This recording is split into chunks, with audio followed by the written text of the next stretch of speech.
it's the Well- definition of it.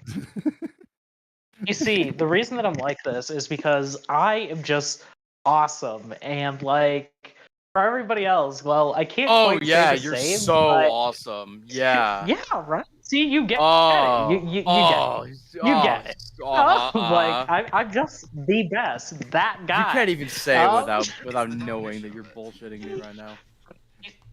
Oh, absolutely. That was that's fast. It's not that delay is better though. All right, everything's good now. We can finally just go ahead and start. Oh yeah, there is.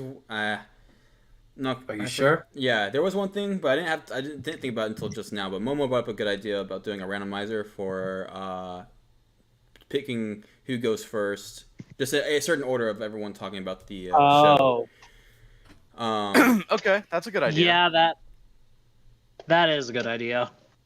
Because if we have the same order happening every time, when we get down to Colton and Wazy, then a lot of things are already said, So you want to switch it up every now and then. We're halfway through, so. I'm here for that.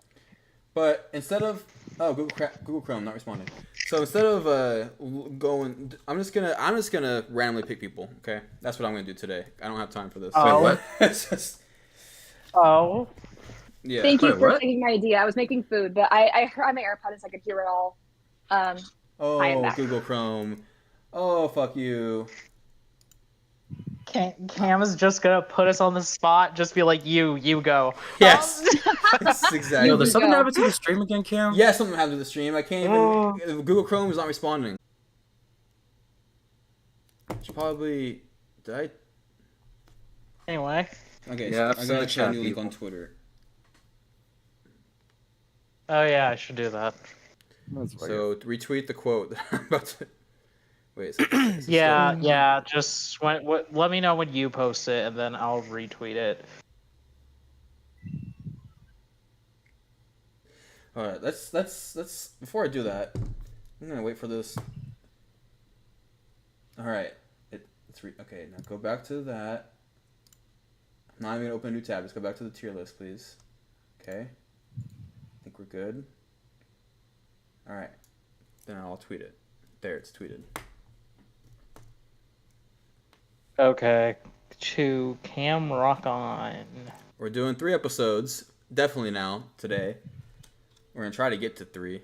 Are you sure? We'll see. Because 30 minutes went by already. So, I mean, we haven't started. I think we have never started at 4 o'clock yet. I mean, or 5 o'clock yet, by the way. It's always been 30 minutes after, but that's just my luck.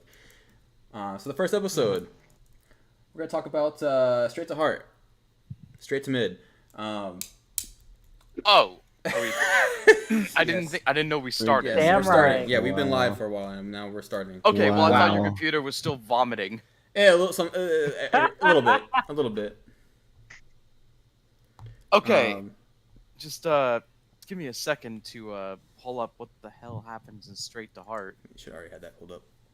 You mean you don't remember It's the fine. You premiere don't of remember season it. 3? It's okay. That want makes the- sense you just want the because, again, TLDR? the season is mid. It's okay. Just No, fill out the it's not. description and- Well, I don't want the TLDR. I will have to say. I know you're fucking with me, right? But I've said multiple times I do not know the episode titles to every episode. It's okay. It's So the season Okay, 3. okay, shut hold on, your hold on. butt. For those who don't remember, Season 3 Straight to the Heart is the episode where they all have to get their new class assignments. Odd realizes he's not in the same class as them, so he tries to get back in the class. When he realizes Jim's the reason he can't be in the same class, he goes to talk to Jim. He finds Jim was Paco the King of Disco, so then he goes and gets that information, and then he tries to use that to blackmail Jim. And then all the Warriors lambast him for doing it, while they all go to Lyoko because Xana is doing something in the core, this is the episode where it's revealed that the heart of Lyoko is in Sector 5, and blah, blah, blah, blah, blah, and Xana wants to destroy it. Odd eventually, he gives Jim the video of Paco because he feels bad. And then Jim helps him get back in his class. I'm missing a few of the other details of the B plot and whatnot. But, I think also Yumi and Ulrich Yumi friend zones Ulrich, but Ulrich, instead of like being like, no, we're not doing this. We're gonna date. He just is like, yeah, okay, and then gets all sulky. I'm probably missing a few other details, but Mission the core. there you go. Is your TLDR? Well, He did. see, okay, I TLDW, kind of dozed off, but yeah, season 3 opener. You know what? I'll go first. I thought we were doing this All right. randomly. What? Yes, I don't No, have he's picking. today. You I'm want just to get do a randomizer? Because I can set one up like right now, how fast? really quickly. Okay. In like a minute. Yeah, it would Okay. not All I take need to- long. I to know. do that. I just didn't feel like looking up one on Google and It would be Yeah. easy. yeah, do it. I'll just do what I did for But that one time I shuffled all the Lyoko episodes and created. yeah. I knew you had one. I knew you probably had one, but I didn't know you had one like right First there with watch you. order. I don't remember this. But Yeah, that But was hold on a that was second. the joke. Yeah, that's I just took all the episodes, created a list, and just shuffled them all to create like this cursed watch order where you're watching random episodes. Oh, and you're half of yeah. Evolution first. I remember that. It's what I do Yeah. normally. That's what I do normally for Code Lyoko. I just watch them in random orders. can never. Really? Yeah, Keep that fun. I can never do that. Well, No, not- it's in. There's episodes I don't watch, but the way I watch is still in order. But I'm never gonna mix them up. I just can't do it. I haven't watched the entire series in random order, but I've watched like random episodes in order before. Okay, yeah. A couple of random episodes just randomly. Mhm. Like, it's time for, I guess, music to soothe the savage beast. What's next? I'll roll the dice. Yeah. Oh, look, it's now Okay. time for Hey, we randomized the the chips are episodes. down, and so Flower, on did you and so rig this? forth. I Huh? did not. I swear. I know. Look at the. I know. So I wanted to go first, damn but it. I actually didn't want to go What first. the hell? But, I guess I will. Momo's the same exact. Momo. Didn't even change with her. Let's see what happens every time we go to an episode. But I wanted to be. I wanted to. idea. Man, I wanted to tell people when to go. Oh well, I'm kidding. All Why? right. Sixth again. All right, Flower. Sorry, it's not rigged. I swear. I just. All right, we'll see. Hey, Like, bro, I'm No, still listen, second, man. okay. It didn't Hold on. change with me. listen. We will Wait, why? see. Yeah, why is it literally just the? What the hell? I'm at last. Oh my god. Congrats, A1. You're A last. Yeah. Deal with it. So the Man, next. I could You never won't be imagine being next last. Time, I hope. No, we'll see. Yeah, I'm gonna say we'll find out if it's rigged in the next episode when we talk about the next Oh episode. my god. That's All right, all right. Say Let's- everything Flora I'd have is- to say about this episode because Flower and I Flower's tend number to one. think similarly on certain episodes here and there. Sometimes we do, sometimes we don't. But yeah, I guess I'm first to talk about Do it. Straight to Heart. Straight to the heart. Yeah, Straight to Heart. We I wasn't literally watched prepared. this I was like not an hour and a half ago. Yeah, no, Yes, but being the it's first true. one though, Guys. sometimes it's the. I was the talking. pressure. I was like multitasking when we were doing so though, but it's fine. It's not that I don't know what happens. I'm just trying to put together my thoughts for this Yeah. episode because I do like it for like what it does to set up the rest of the season, but I also think it's not. I don't know. It doesn't feel like it has as much impact as some of the other. Like it's not as strong as New Order. Mm-mm, no. No, Definitely. unfortunately. But yeah, it might just be the weakest season opener. Well, no, season It one is. is bad. Season one's the worst. Yeah, there you go. Yeah. Sorry. It's either one. It's This is better it's, than Teddy yeah. Gazilla. Yeah, Yeah. Okay, that's fair. Yeah. I can agree with that. I'm happy that we can agree. Yes. All right. No, But, Teddy Gozilla is great because it It's leaves good, you but asking more not good enough. questions than. No, that's the problem. That's exactly the problem.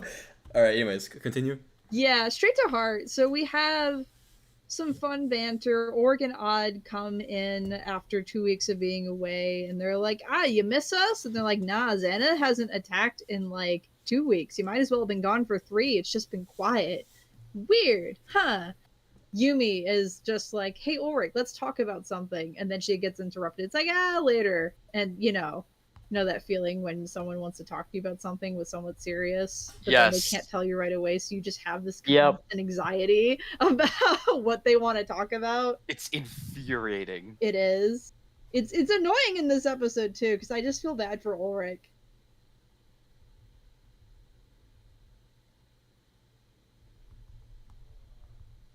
What do you want to talk about? We'll get to, I'm sure that's going to be a hot topic for like all of us when we get to it. But we have another fun moment where they're like in the hallway and Sissy's just gloating because she's like, yes, I get to be in the same class as Ulrich and Odd gets to be completely somewhere else. Hooray. Yeah, no more odd harassment. Honestly, to be honest, if I was in the same school, I'd be like, you know what? I kind of don't blame her that much. Yeah. I'd be like, oh god. Odd's like freaking out. Jeremy's like, oh man, it's gonna be hard to organize. And Odd's like, nah, I'm going for broke. And I do like Odd apparently is very, I guess it's easy to forget that Odd is capable of manipulation too. Cause like the way he gets into the principal's office is just hilarious. He like begs the secretary. It's just like, no, I have to see Delmas, not as a student, but As a friend. As a friend. And it involves You know, he literally almost, even though he immediately almost gives it to Ghost. Yeah. He's like, no, it's an emergency, and the secretary's like, fine. He insists Delmas, and Delmas is like, fine. Oh my god. And Odd's just like, no, when Sissy found out that I wasn't going to be in the same class as her, she was devastated. We need to fix this, Delmas, for the sake of your daughter. Holy shit. It's great. Odd is Man has a way with words. When it comes to Odd's like abilities in this regard, he's a little underrated, but he's very capable. He's a little shit. He's such a Yeah. little shit. I was gonna telling you say he's the that. Yeah, best he's a little character, shit. guys. Little shit. Yeah. And Delmas is like, well, you see, Jim specifically asked not for you to be in the same class as Ulrich, Jeremy, or, the rest. And Odd's like, huh. And then he goes to Jim's office. He's not there, but that's when he finds the iconic CD and makes his Machiavellian plan to like. Oh, he just finds the blackmail. picture.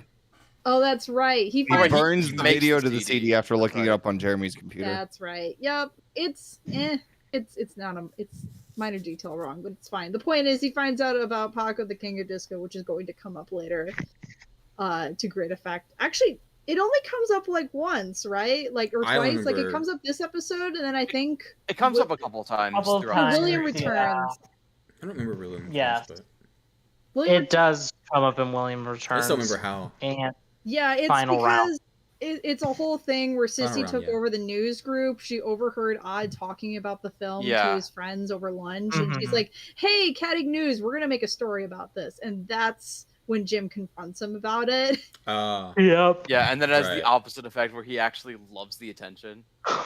Yep. Eventually, Yeah, First, yeah. Well, that's final round. Yeah. Odd memorize the dance routine. Yeah, which is One like of my I'm pretty favorite sure that's episodes. against student TOS. Dances like a but, zombie. whatever. Oh, it absolutely is, but like Caddick does not care. Right. I know. It's just Yeah. amazing how little they give a flying fuck sometimes. Yeah, it's perfect. But yeah, Honestly, anyway, how else would they build character? Go I ahead, cringe sorry. I cringe as a fucking substitute teacher. I cringe. Go on. yeah. So we have that fun side plot going on, and then we eventually go back to Lyoko to do another data run because I don't think Xana's attacking yet, or maybe it's No, they don't. It said they like there's don't- activity going on, and it's right. like Is that oh. I couldn't remember if they were just doing a data run or if Xana was doing activity and they were there to investigate. It's probably Yeah. what they're doing. Yeah. No, they only go to the Lyoko on this one because Xana's attacking the corner. Okay. They go Well, they to don't know that investigate he's a- like initially, obviously, They but don't know he's attacking the core. They're just like Xana's doing something. We need to investigate. No, yeah, I mentioned that the 2 week span of no attacks, he didn't even try to attack the core. because he's probably planning his outside Lyoko stuff for season 4 during this time. No, he's busy exploring the internet because he's Honestly. finally free of Lyoko. He's Yes. just like, yes, I can Yes. experience the wonder. He's just learning what memes are. That's all. He's Yeah. getting Or he's on the Exactly. dark web. at this. But in all seriousness though, I do like the Yeah, head no, you're canon. absolutely I do right. like the head canon that I mean, that during season 3, outside of when he attacks the core and stuff, like he's getting those replicas. He's getting those all set up. I'd argue that it isn't even headcanon because in this episode we see like Jeremy tracking Xana like across the globe. Right. Oh yeah. Like that is that's right. At the very up, beginning. yeah. Well, yeah. It's just straight. I'd argue it's just not straight up confirmed. canon. Yeah, I can agree with that. Yeah. It's just not like 100% clear. All right, let's continue. Sorry. Yeah. Yeah, no, it's okay. There's a fun bit where as they're going to Lyoko. Oh yeah, I forgot. We should probably talk about that infamous scene. I do like the setup boy. a little bit where like Orc's finally fed up with interruptions. So like as Yumi's about to tell him, and Cece's like, "Hi, Ulrich," and Happened, like, Orc's 3 like, times. "Shut up," basically. and even Cece's like, "Ugh." Oh, I think William shows up too, and he's like, "Shut up, William." Yeah, Literally, but... It's like William, then eventually Sissy, just like he's like, all right, enough. Delma should have showed up. That would have been great. Dude, Like that's the episode where his dad shows up too. my God, dude, that's hilarious. We have to make that happen. I would have loved it if he was just like, you know what, Dad? Fuck you. Oh my God. Now that's no way to heal a highly toxic, damaging interfamily relationship.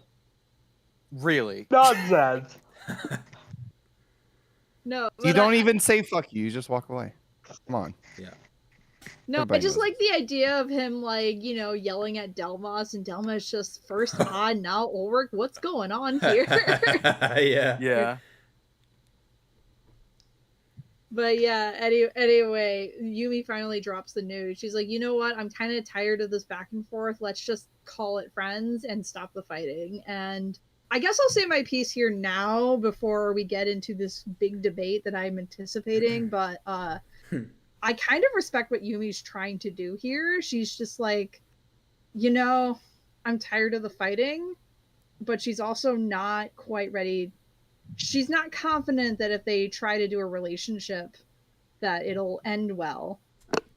I know some people think they should have just gotten together in this moment. I wouldn't say that. Absolutely not. I agree they need to Absolutely, establish like, yo, let's stop trying, but I think I've seen takes that like what she was trying to do was like get back their like cuteness from season 1, like that easy relationship before that question was even on the table. That's what she was trying to get back, but it's just they're too far along now and it just isn't working.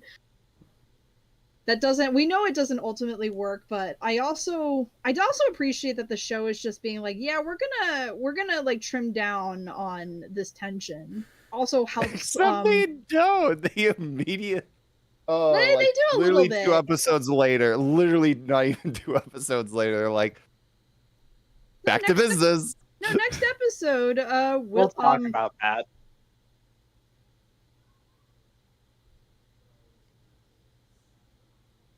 last season. I Yeah. think part of it is the friend zoning. I think they were trying to like I'm talking about tidal wave, not the literal next episode. Yeah. I say we'll get they to that. immediately go back to business. We'll get to that. Anyway, yeah, we'll get I to have an that. opinion. But yeah, it opens up. It makes it easier for the show to like help push William as work him up to join them full time.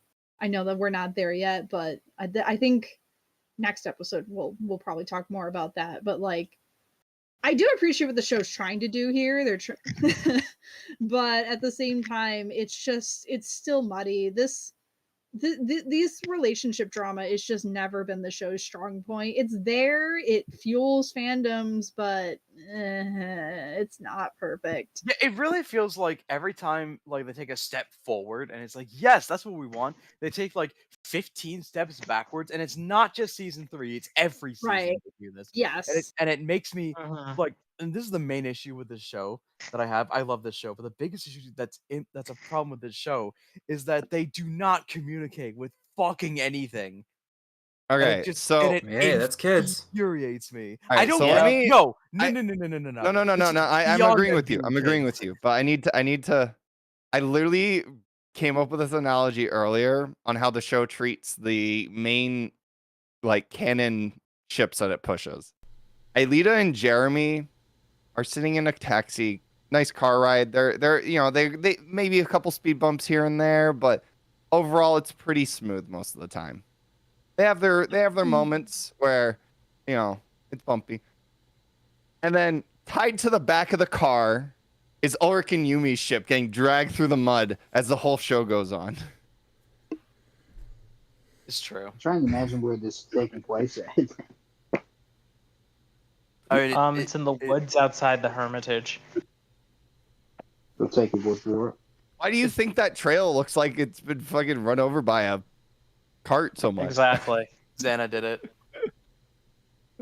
But that's basically how the two ships are handled. And then Odd's like just on a bicycle, a 2-seater bicycle by himself most of the time with people hopping on every once in a while. They hop on, Watching call him all a this terrible bike rider, and then hop. Okay, continue.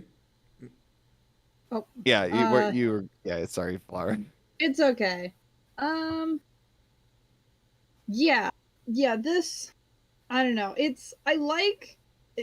have mixed feelings about the scene, honestly. Like, I respect what it's trying to do, I think, more than other people, but I also get the frustration.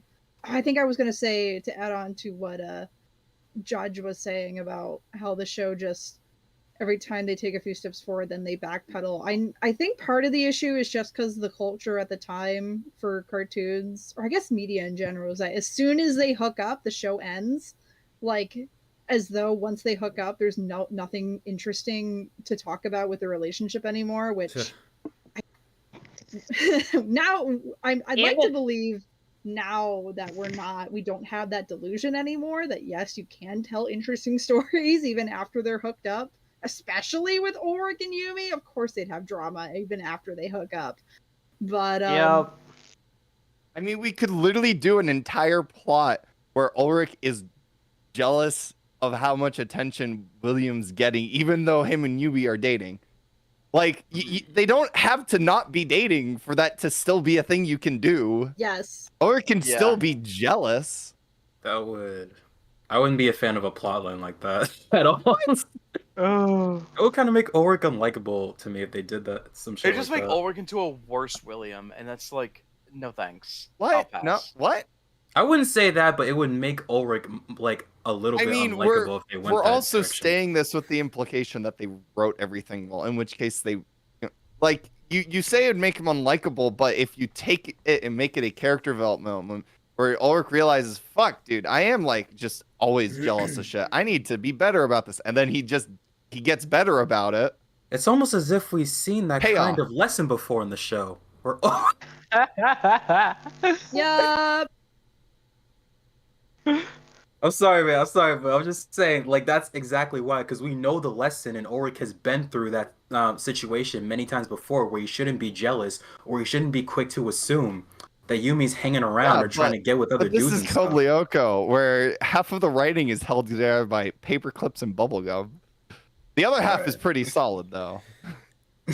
There's two Anyway, ways to see that. There's one of just like, well, some lessons are just really hard to internalize, and yeah, or can learn it in the moment, but he has a hard time like putting into practice like after the fact. The other way you could view it is the whole, well, if he learns that lesson and actually starts following it, then we lose the drama, and then what's the point of having this plot? So Yeah. Like, we can't really put it against Ulrich within the show's writing because Jeremy does it with Aelita. It's not as bad with Aelita. It's not as It's not bad, as but bad. like we get these Yeah. things that Jeremy does that are totally shitty things, and he grows on it for that specific episode, and then they have to repeat it a couple episodes later because they can't come up with the multitude of unique relationship style dramas and conflicts that a healthy or even semi-healthy relationship can have.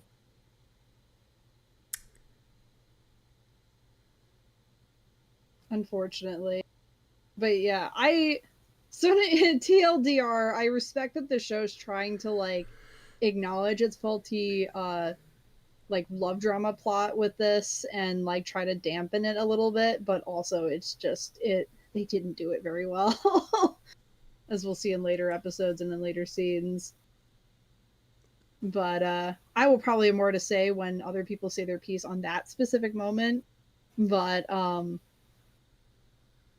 yes. As for the rest of the episode, the rest of the episode is fun. They get to Lyoko. There's some fun banter, especially between Ulrich and Odd. Because like I appreciate Odd being like, "Yo, I'm gonna blackmail Jim," and Ulrich's like, "You know what? I think blackmail is really lame." And Oh, back to logbook. yes, sorry. and not logbook is not the only time Sissy has used blackmail against the Warriors, but A great day. yes, a great day. Yeah. Oh yeah, I forgot. And then you have this another really iconic line where Odd's just like, "Lay off, will you?" to Ulrich saying something, and then Odd's just like, "Hey, have you talked to Yumi yet?" And Ulrich's like, "Lay off, will you?" It's just like, it's great. Classic Code Lyoko. Yeah. I also need to give a quick shout out to this insane moment where not just when Odd's riding the manta, but there's a moment where he's basically getting the manta to fly into the crushing like bottom to like core entrance, and he jumps off and he's just basically free falling, and he's just trusting that Ulrich's going to catch him while also shooting another manta while he's falling. It's just like, okay, That's gutsy, insane. but I It's respect it. insane. Ace Celarobia. That Yes. is so that's so odd, man. That is so You odd. could have waited for the like Love it. perfect Pretty timing. peculiar, yeah. And then we finally get to the moment where they encounter the core, and they're like,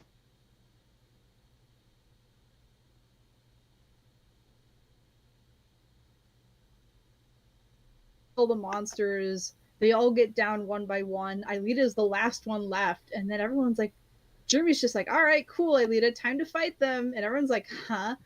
And Aelita just starts shooting pink energy fields He starts at the blasting. monsters, and she starts She always jumping shoots around fire. too and whatnot. And everyone's like, "Huh?"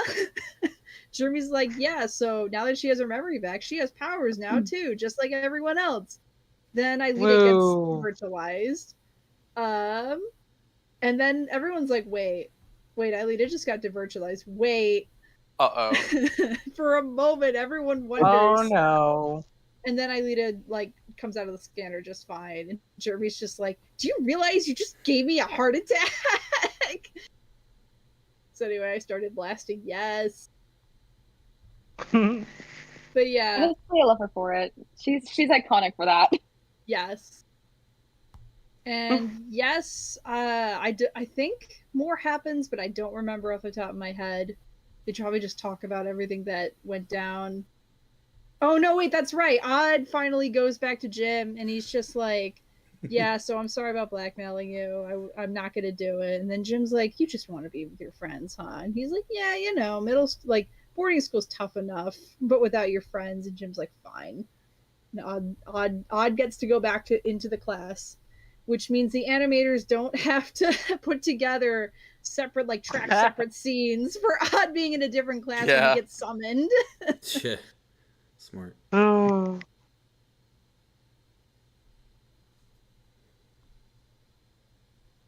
Yeah, Aelita just, I don't know if Jeremy programmed them like into her or if they just unlocked. Jer said he developed them, but I don't know. Lyoko powers are weird. I think they just unlocked with the way he says the That's- word. She developed them.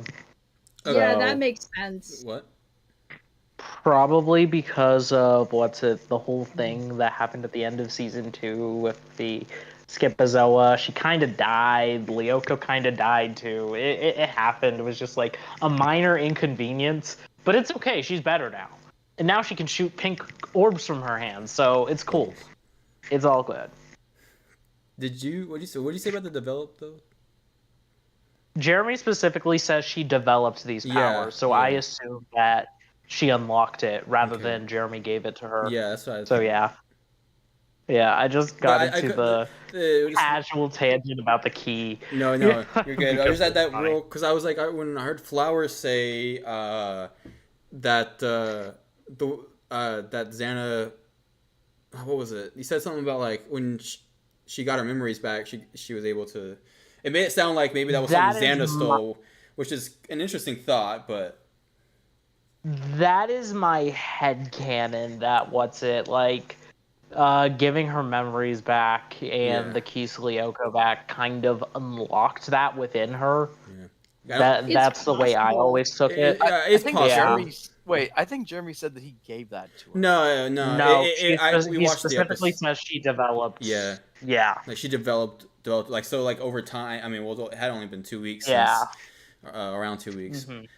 To find out that she had those powers and try to get used to them, but she never. We definitely know she didn't use them in the past when she was first brought to Lyoko. But I don't know if she knew she had them at that point. So it's an interesting thought. I always thought that like she like went on the supercomputer and like I don't know, manually coded that in. Or at least that's what I thought at first from what I got out of that dialogue. But I could be I wrong. think so. it's left ambiguous on purpose. Yeah. Yeah. All right. Let's continue. Sorry. Yeah. So in general, this episode's good. It's just not as strong as like New Order or some of the other episodes. It does plot stuff. It sets up Xana's like destroying is now deciding to destroy Lyoko. For what reason? Probably to keep the warriors from, following him into the World Wide Web. But yeah, so I'm thinking my rank is probably going to be A something, but we'll see. That might change as as more people get to go. I just unfortunately had to go first. had to brunt all the thoughts. Yeah. But yeah, I think first. in that case, I'm going to pass it off to J-Man, who just... Oh, he's here. Hello. Yeah, You're just on my mic. Right. I was supposed to come up with some things to say. Give me a kiss. You literally had 30 minutes. Oh, yeah, I was focused on stuff. All right, now I'm just playing.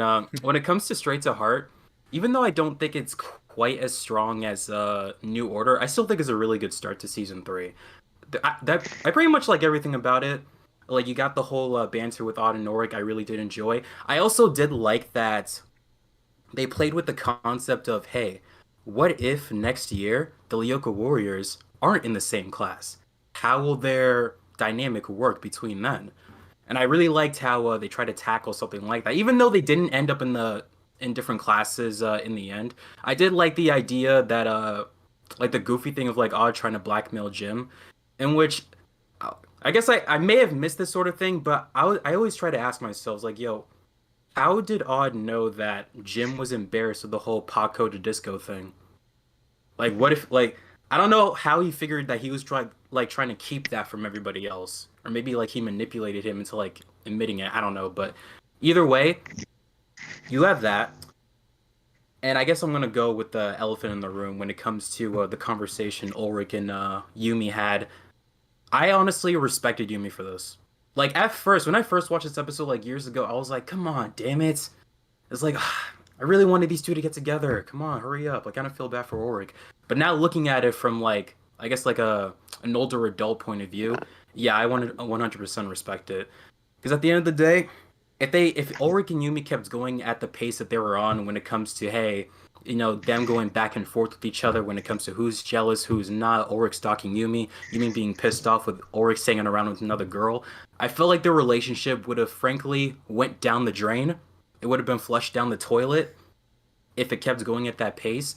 And I think Yumi was kind of at her breaking point of her wanting to just be done with the drama. And I know how that feels when you're going back and forth with somebody and you kind of just want to get rid of it. You just want to be rid of it altogether. Even if let's say Yumi did have feelings for Ulrich in the end, she just wanted us to cast that away and just be at a peace of mind, at least for a little while. Because again, the drama was way too much. I've been in situations like that before. Socially, in school, college, this, that, and the third.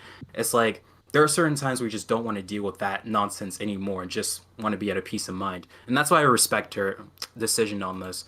And I'm glad Ulrich didn't make too big of a deal out of this. It's something that you couldn't contemplate at first, but I'm glad that, there wasn't a whole moping session of Ulrich sulking over the fact that Yumi just kind of wanted to call it quits there. So I'm glad they didn't do that.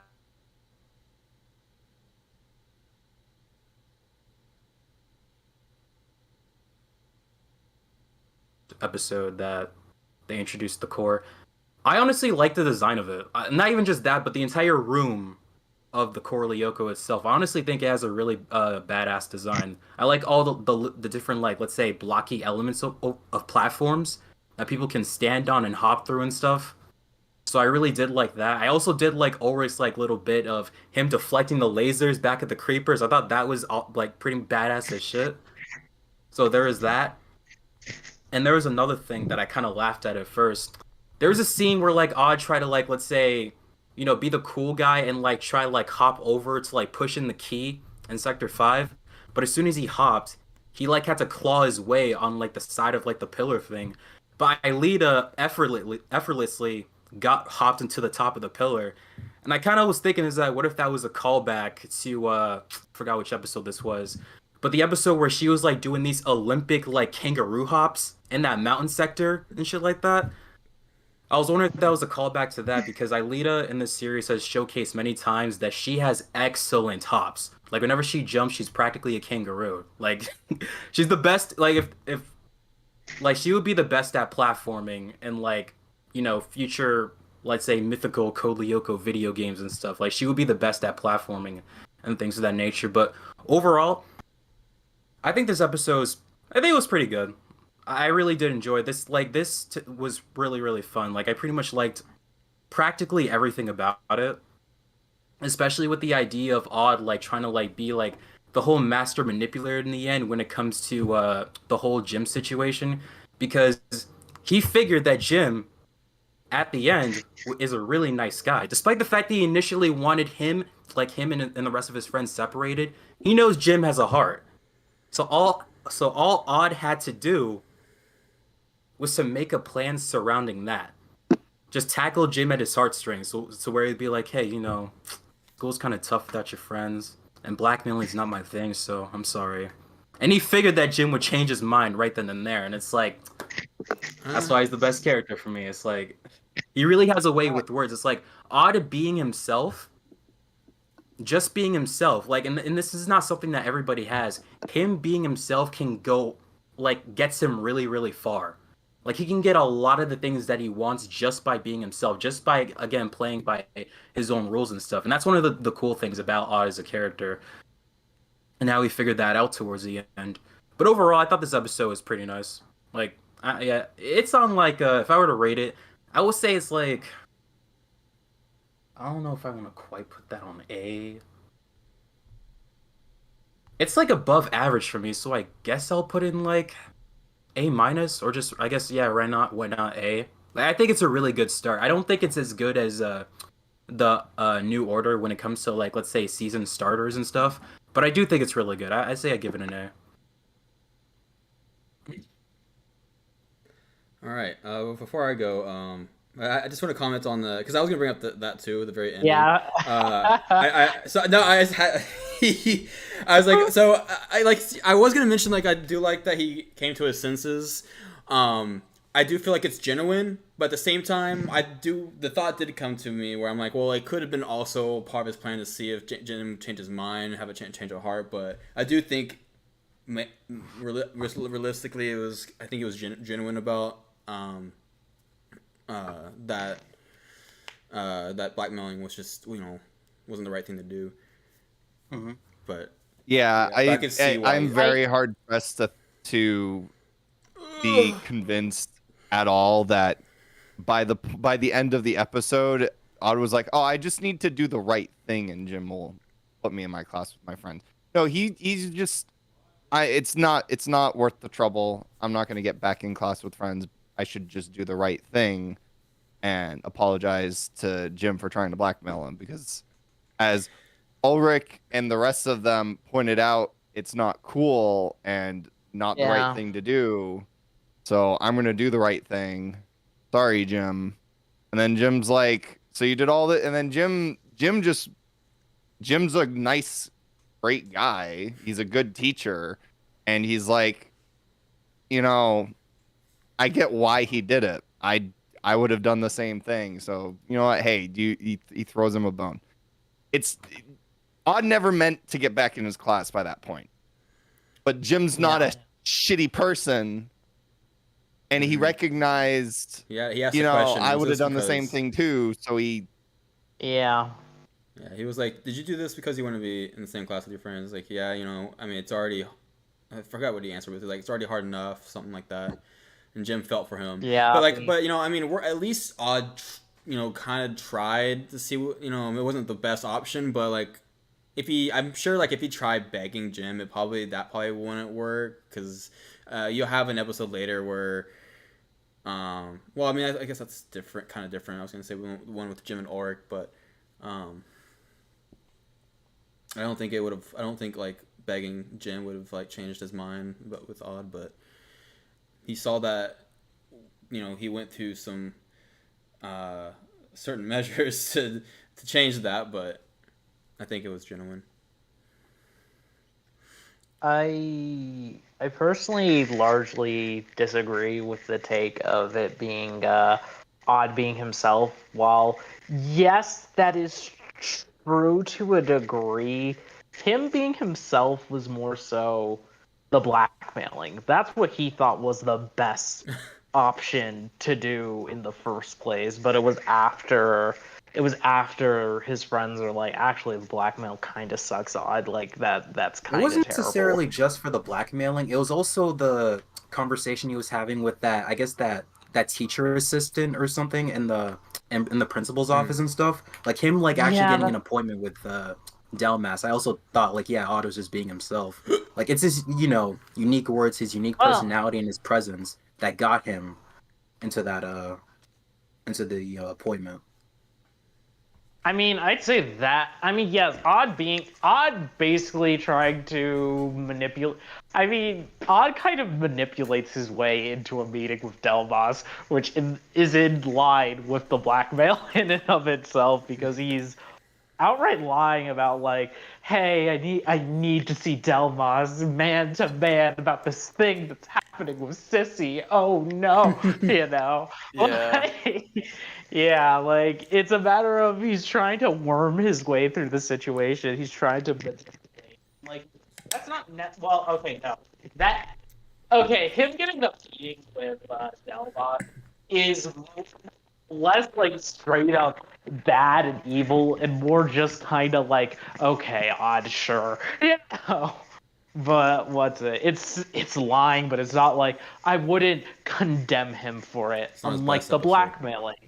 Yeah, unlike the blackmailing, which is actually bad and really uncool of him to do. I think Odd definitely does have it in him to have realized that, you know what, this wasn't the greatest way to handle this, but it absolutely comes after he has talked to his friends about it, and they're like, actually, that's kind of lame.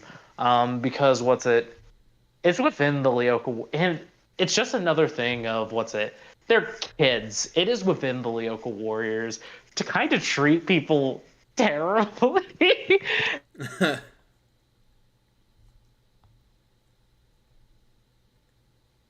learn their lesson. The manipulating Jim thing is just a very childish response to he has made it that I'm not getting into this class, so I'm going to use what I can to get get him to make it so. Whereas it's just like after the discussion, after he learns the moral of the story, the life lesson of the episode, he realizes that I should just apologize. I'm sorry. The moral of the story is that the show is mid. Exactly. But that's the moral of the entirety of season 3. But Yeah, all right, pal. the entirety of the show. But part of me suspects that the main reason why he backed out is because he knew if he went through with the plan and he actually got into the class, his friends would just give him glares the entire time because it's because of how he got into it was uncool. And not to mention, I don't think Odd had enough foresight for this, but I can imagine Jim would not just let that sit for like indefinitely. Like let Odd hold that over his head, especially because knowing Odd De La Robia, if he lets him win that one time, Odd's just gonna keep pushing. Yeah. So like, yeah, it's good for Odd to have backed out because it sounds like Jim was not about to let him get away with that, and the consequences for him his attempt would have backfired horribly. Mm-hmm. I think there is a level of genuineness in there, but yeah, it's a mix of a lot of different factors. But yeah.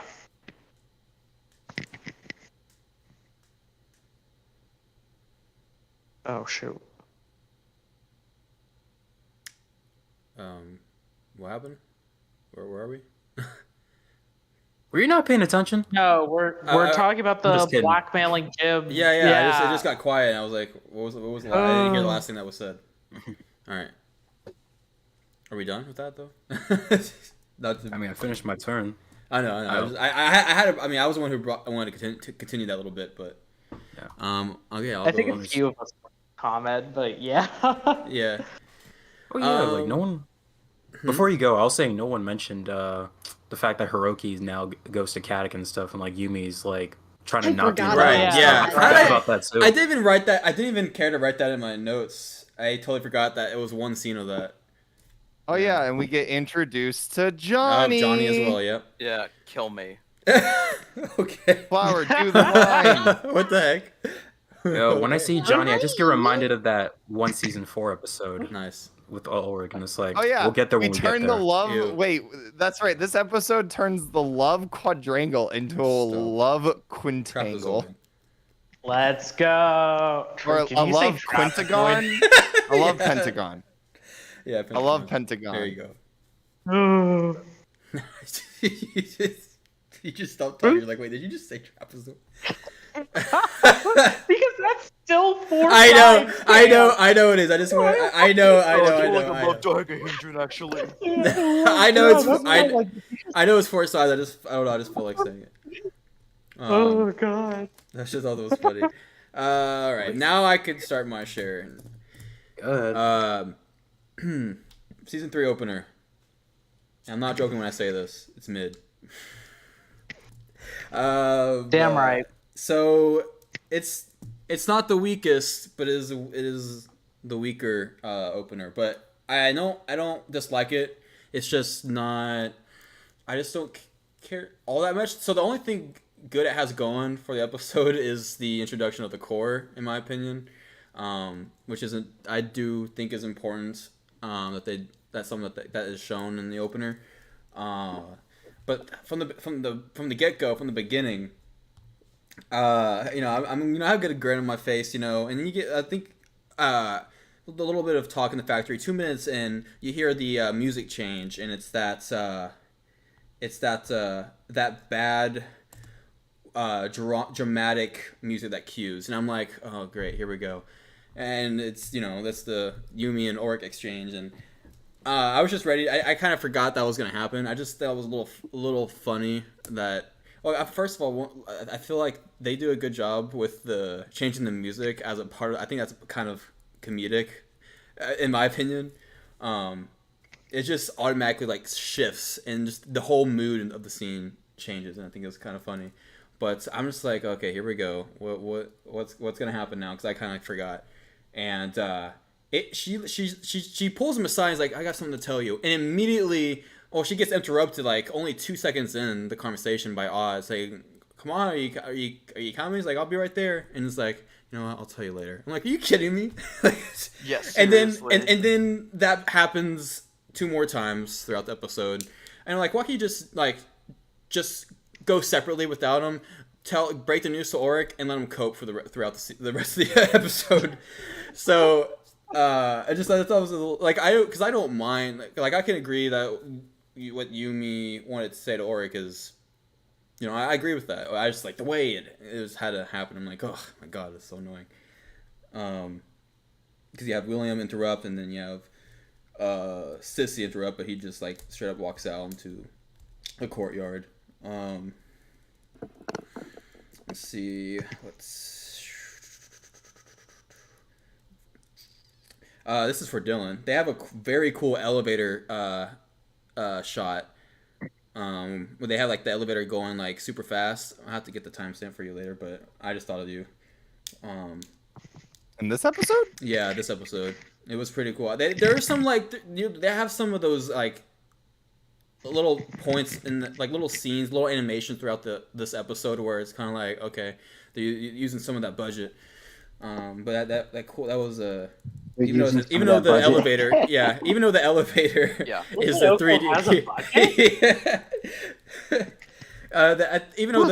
shot is a 3D model, but still, at least I think. Let's see. Another animation that kind of comes in line with this is the Jim getting whacked in the face with the door when Odd leaves. I think that was kind of cool. Not him getting whacked, but the animation I thought was a little silly. It was just very very anime-esque. So,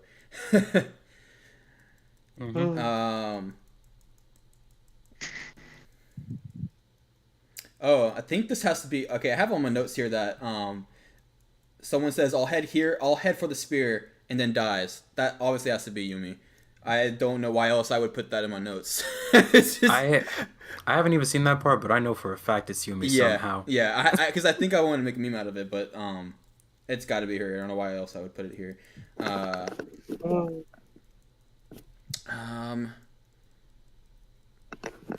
else I have besides the core? Obviously, I don't because we already pretty much went over the.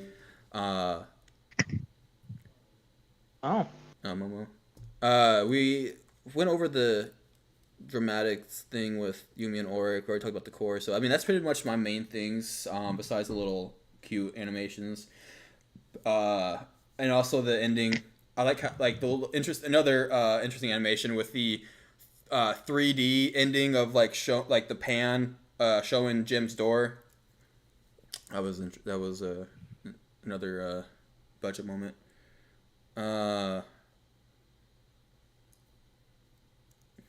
Let's see. Why do I have here Jeremy as a dum-dum? Trying to think. Because it's fact. No, I know why. Okay, yeah, Wazy will talk about this later. But I was like, why do I have Jared as a... Oh, I know why Jared's a dum-dum. Well, okay, so there's the scene. I don't think this has been talked yet. There's a scene where after Aelita does... Oh, yeah, she gets her energy bubbles. Does that cool animation. Wait, no, that's a different episode. But she gets to virtualize while she also kills a monster, and everyone is freaking out because she's virtualized possibly forever and forgetting that she's human, and because they already established this obviously. So I don't understand why they put that in there, and I think that should have been obvious by now. But okay. Do you want to talk about it right now? Yeah, go ahead. Please. Okay, yeah, because I've been waiting hours to explain this to you. Yes, all right, do it. Let me wait for stream. Okay. What's it? The reason that this scene happens is because just because Aelita is human doesn't necessarily mean that the previous stipulation that kept her from being properly devirtualized is immediately removed from her. Like, it's just it's just like, oh god, we don't know for sure that just because she's human now she just can be devirtualized. They have no way of knowing without actually testing that. And well, there's their test. So yeah, it's like I don't think that the characters would reasonably think that has changed, because all that really happened is she just came back to life and now they know she's human. But getting devirtualized, not that. Yeah, that is it hasn't happened to them. assumption. Yeah, it hasn't happened yet to them. Yeah. So I guess I guess they could possibly forgotten about it and like, oh right, you're human. But I just thought it was. I don't know why there would be a difference. Because if they're devirtualizing, I don't know why it would be different for Aelita, even though she was virtualized way before. Because it's been previously established that is how it works for Aelita for the entirety of season 2 and the end of season 1, that she could not be properly virtualized. So yeah, they have no real reason to assume that this has changed despite everything. So yeah, I don't think that this is dumb. But that was all before. Wait, season 2? I'm trying to remember. In the season 2 finale, she immediately devirtualizes after everything that happened. However, Jeremy didn't set a devirtualization for her. She just kind of random, I guess, I don't know what specifically happens, but she devirtualizes after. If we're not. Let me check. Yeah, I'm trying to remember what she devirtualizes from, actually, because I don't think. I think he did put in something, because she's just there in Sector 5. This episode she does get devirtualized. But I don't know what happened in the key. I can't remember. I'm checking right now. I think because Lyoko, Xana's gone. So he had to brought her in, and if that's the case, that's just even weirder. Hold on. Yeah. But she's like, yeah, I know she had the quotation mark, the virus in her that was preventing her being devirtualized and everything, no. Wait a minute. They assumed that she didn't devirtualize. Well, they assumed that she didn't devirtualize because she was human. No, Aelita just kind of automatically devirtualizes after what happens. How? Because she was just on that platform. I don't know. Nothing like. Yeah, that's her card had to been Jeremy.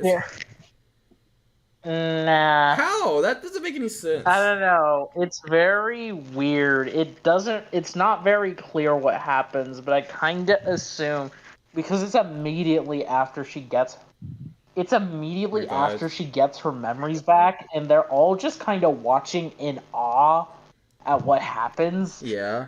So I don't really think that Jeremy entered. At least that's the impression that I got. Then maybe Franz Hauber did it, because there's no other explanation. I'm just like, that's what I feel like. Franz Hauber just devirtualized her. Because I just can't think of anything. Because if Jeremy did it, then it's just like, okay. Because I mean, it's obvious that Jeremy did not devirtualize her, because then he wouldn't be surprised at the end. Well, I mean, he could, because that would still be the first time devirtualizing her. So he's to take that risk on devirtualizing her, but yeah. Maybe she automatically devirtualized because the Schizozoa. You know what? No. I think at this point we have to she wakes up. Have to all and there's nothing there. DM Sophie yeah, and be like, she wakes Sophie, up, please, I beg of you, answer, please. Sorry.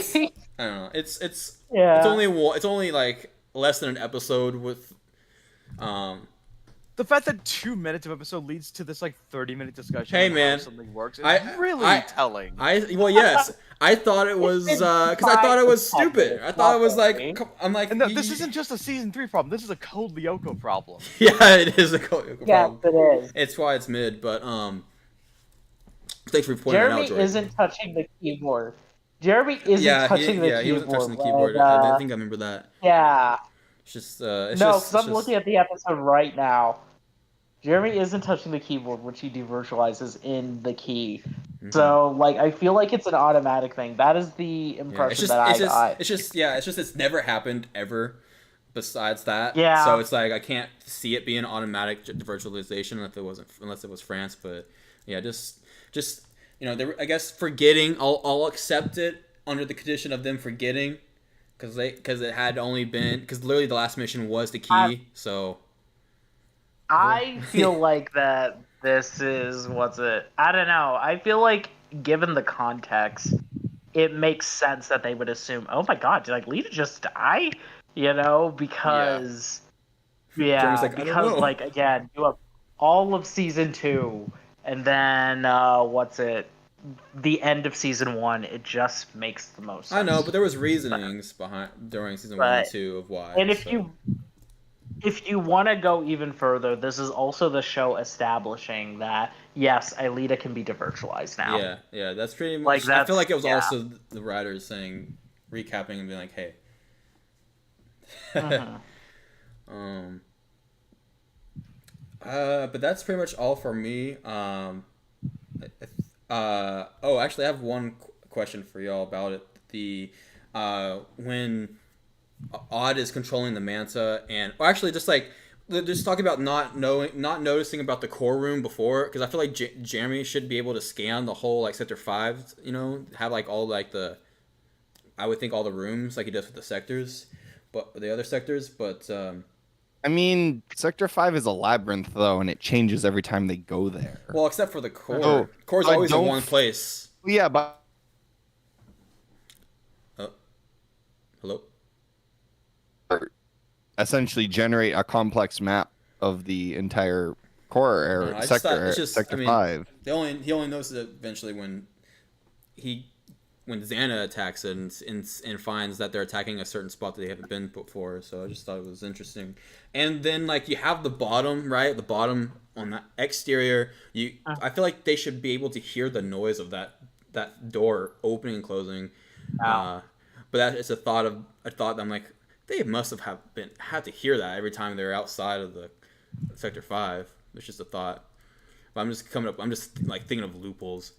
But yeah, besides that is all I have to say. And I will currently rate this at the moment as a B.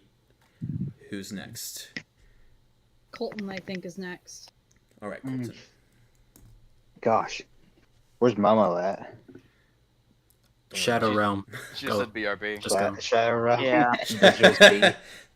Yeah. I hope not. Anyways, straight to hearts. Season 3 opener. Yeah, this episode's average. I mean, I think I do prefer Tay. I honestly think that this is probably the worst season opener. I don't care. Tay Godzilla to me is like, even though the episode is absolutely strange, it still has a place in my heart. Straight to heart. No, I didn't. Oh man, I made that pun too many times. I mean, yeah, I can have Yeah. I mean, sure, but like objectively, you gotta admit, like, episode 1. No, could've I just, won't. Like, I won't.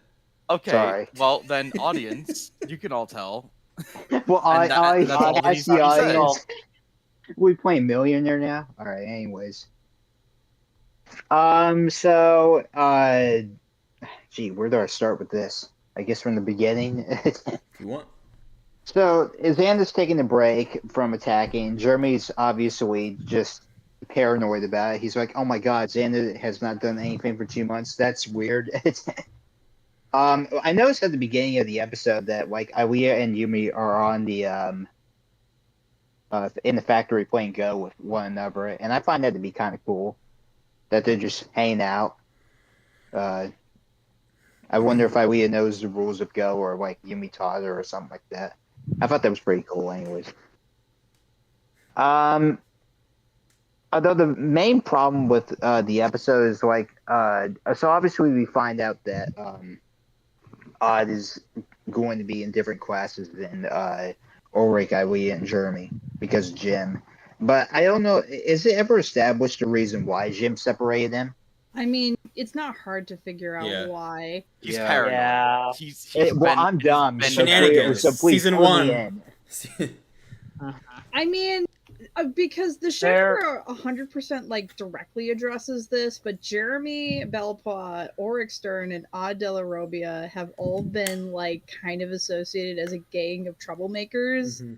And Mhm. Jim has Gang. been like, Jim's just like, let's Yeah. separate these three because, and he probably suspects that Odd is the catalyst. Also, hello, Whiskey. I wish. Hello. Oh, whiskey. Well, eh? Oh my They have- god. Fernanda. Oh, whiskey. I have not I am- seen Yeah, whiskey in ages. Fernanda. Yeah. Oh. You just you come in as soon. Well, I'm trying to discuss my part. Anyway, I don't blame you though. It's Yeah. anyways. But as I was, But you, yeah, as you were that- saying. Odd De La Robbia probably is just seen as the catalyst because he's the most troublemakery out of the three. So, like, Jim specifically requesting for Odd De La Robbia to be separated from that gang in classrooms just so he's less likely either it's to mitigate his trouble. Yeah, no, it's to mitigate his troublemaking, essentially. But, and then Jim changes his mind when Odd basically admits that decision hurt him. So I'm not sure how well it would have worked, to be honest. Like, and not only that, but I guess I was trying to figure out also why not separate them earlier than now. But I guess with it being like a new, year. It wasn't. Oh. yeah.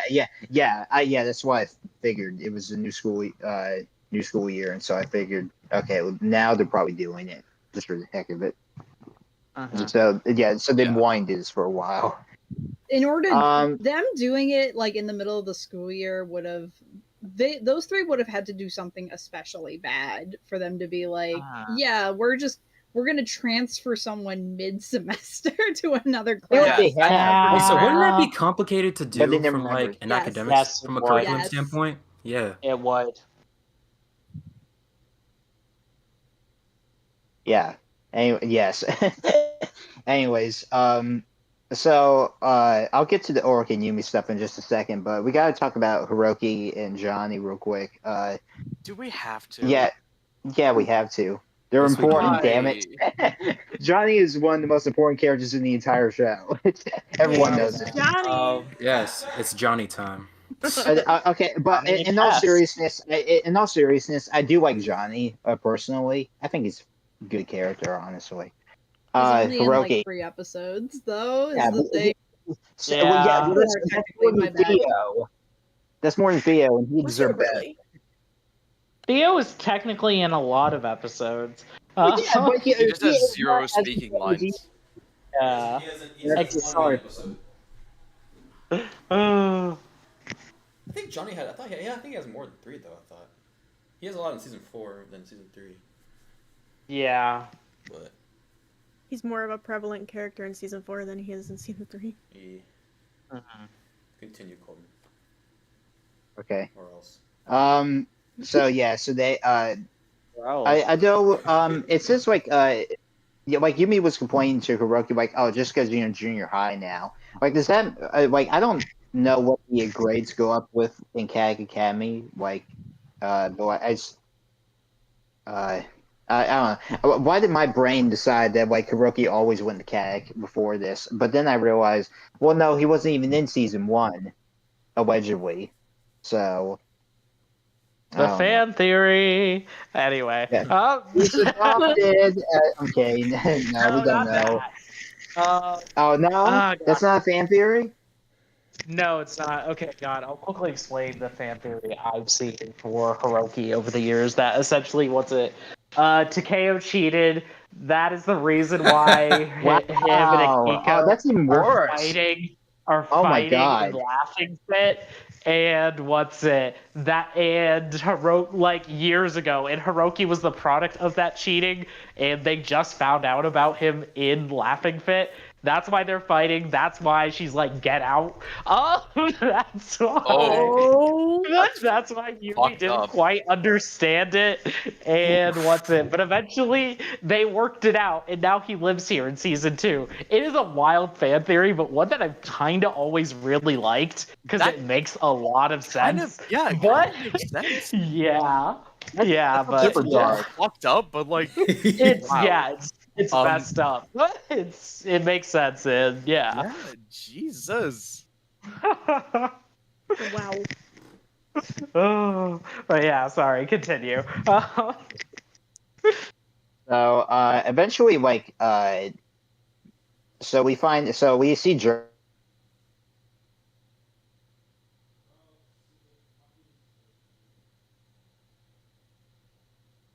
it's not good news for us. That's bad news. I mean, for you, but oh yeah. Well, sorry, you're the only one. I Guys, assume. at that point in time, everyone in North America would be like, "Oh my God, Zen is so lead." Oh my God. See, that's a you problem, not a me problem. You guys have fun with Xana. So Yeah, just leave us to die. Thanks. if that's what must be done, then I'm sorry. That's I'll what miss must be you done. all. We need the guy to help us out. I will go to Lyoko and avenge you all. That's a great idea. We'll just send you, and maybe other people. Yeah, that'll work. Yeah, we're doomed. Yeah. No problem. If that I ever got happens, this. I am him. So I am him. I am the guy. Oh my God, You're not that guy. I'm the guy. Oh my God, I'm the guy. I'm going to make that joke guy every from the damn thing. tier stream. I do not care when I. It's only been Rated 2. See, I'm the guy right down to it where immediate digital C, but yeah, I'm the guy. Diversialize. Yeah. Okay, so then I'll finally jump into the Yumi and Ulrich stuff. Is that Yumi's like, okay, I think we should just be friends, and Ulrich's like, are you serious? Oh, geez, and Do I look I bet you. serious? I bet you people at the time when watching this episode, everyone was probably ticked off, like, "Oh my God, how long are we going to wait?" So in my mind, people were probably thinking to themselves, "Okay, this is all right. We're in season 3. We're halfway. Well, we didn't know we were halfway there at the time, but we're halfway there now." And people will probably be like, "Okay, finally, this is the climax of this problem that we're having. So at the end of the show, they're going to get together, right?" Right? No, it never happens. Just like King and Katara, right? Totally. What's wrong with your voice? I believe it. But believe it. Arnold? God. Anyways, that was super awkward. Anyways. So they go to talk about it goes to Jean-Pierre about the schedule problem. He's like, well, Jim did. Why don't you go talk to him? And so Odd goes snooping around, which this is not the first time he's done this. He's done it before. He finds the King of Disco, and then he uses like Jeremy's computer to like burn the CD. And like I'm there, Roby. Like, I don't give you enough credit. Like, when you go to the supercomputer, you're like, what the hell am I doing? But I didn't think he could work a regular computer for some reason. He's a music guy. I think he knows how to burn CDs at least. True. Mm-hmm. Odd is like a filmmaker. It's not crazy for him to be able to know. Okay, art guy. You got a point. And burning CDs, even back in the 2000s, was pretty common. So yeah. Oh, that takes me back. The era of burning Don't copy CDs. that floppy. Okay. No. Back in my day. I freaking love the 2000s. Oh, we had Blockbuster. Wait, what did you say? He said I heard. Wait. I heard. My old man voice came over me. I said blockbuster, but it came out as sure, buddy. blackbuster. I don't know why. Please quit that. Please quit that. You know I am. Yo, I We apologize. had Blackbuster. I don't know why that happened. yo. My cheeks are on fire. Please quit that. Oh my gosh. You got me crying, bro. Oh, I wow. thought I really misheard it. Oh my god. Sorry. Okay, we're getting off topic. We need to get back to Yeah. Code Lyoko. all right, Colton. Gotta go back to I'm trying my best here, but Yeah, anyways. please. Okay, That'd so be nice. so they all go to Lyoko. There's a lot of Lyoko stuff in this episode. It seems like what half the episode is Lyoko? Yeah. Okay. Well, it's not out of the ordinary. Where like half of the episode is on Lyoko, but it felt like a lot of Lyoko stuff in this episode, and that's I don't know what is that really the qualm like where I felt like this was average because they were on Lyoko most of the time. I think I split in this one, but I don't know. I guess so, but they all go to Sector 5, and they find out about the core of Lyoko. And I don't know why, but like the opening where they get into the core of Lyoko, like it just looks weird to me. It's very weird. It's Like, a like, butthole. I'm not going to say what it looks like, Yeah, but there you it just go. Well, yeah. Well, I think that just takes away all the imagination. So thank you. well, for you that. just put the pieces together, or don't. You don't have to. Yeah, it's just like why? Why is that good? Why? It's just a weird way to enter though. I felt like there's gotta be. Why did they have to design it at the bottom of it? Was it like I don't know? I was like, there's gotta be another way to enter there through like the labyrinth that Sector 5 is, but I don't know. I guess There is. Yeah. As we see in Nobody in Particular, Xana opens a shortcut for Ulrich's body. So it definitely is. Okay. Yeah. You just gotta, only Xana knows, I guess. Mm-hmm. Well, yeah, it's of course, core it's Lyoko. his house. So, Yeah. well, his old It's house. his house. He moved out. It's his house. What? So it's like Monster House, right? Sector 5. Like the sectors Yeah, are all. Love that movie. We acknowledge Sector 5 is where Xana lives, so of course he knows Yeah. how to get to. Are- Yeah, but he moved out at the end of season 2. So, but he still knows He still knows the way. Oh my Yeah. god, the meme. That.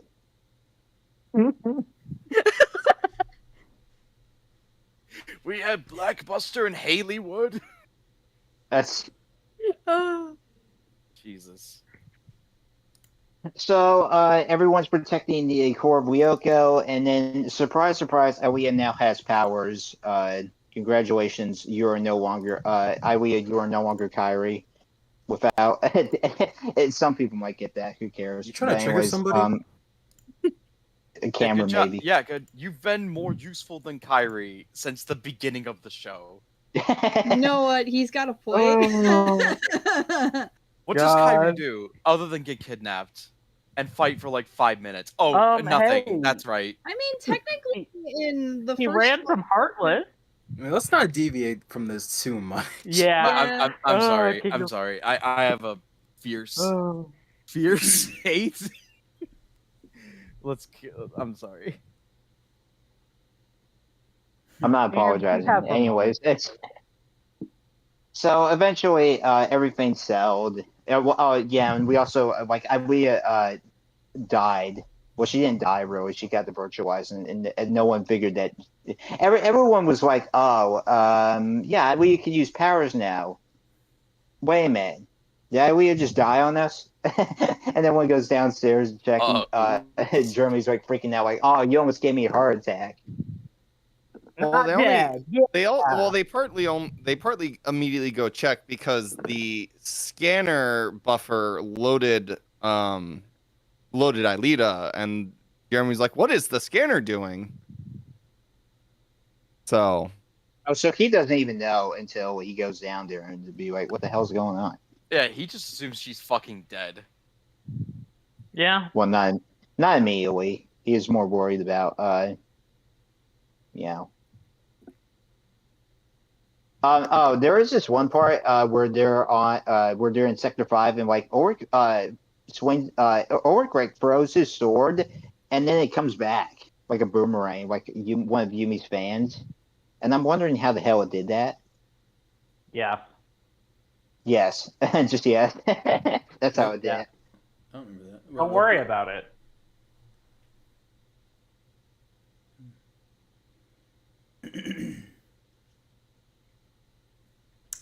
Okay.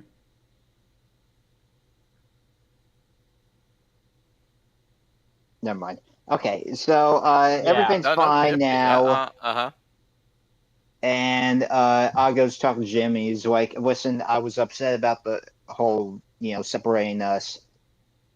And Jim's like, "Well, I'm upset at you, but you know what? I guess we'll call it a truce, and that'll be that then." And that's that. That's season 3 opener of Kolyoko.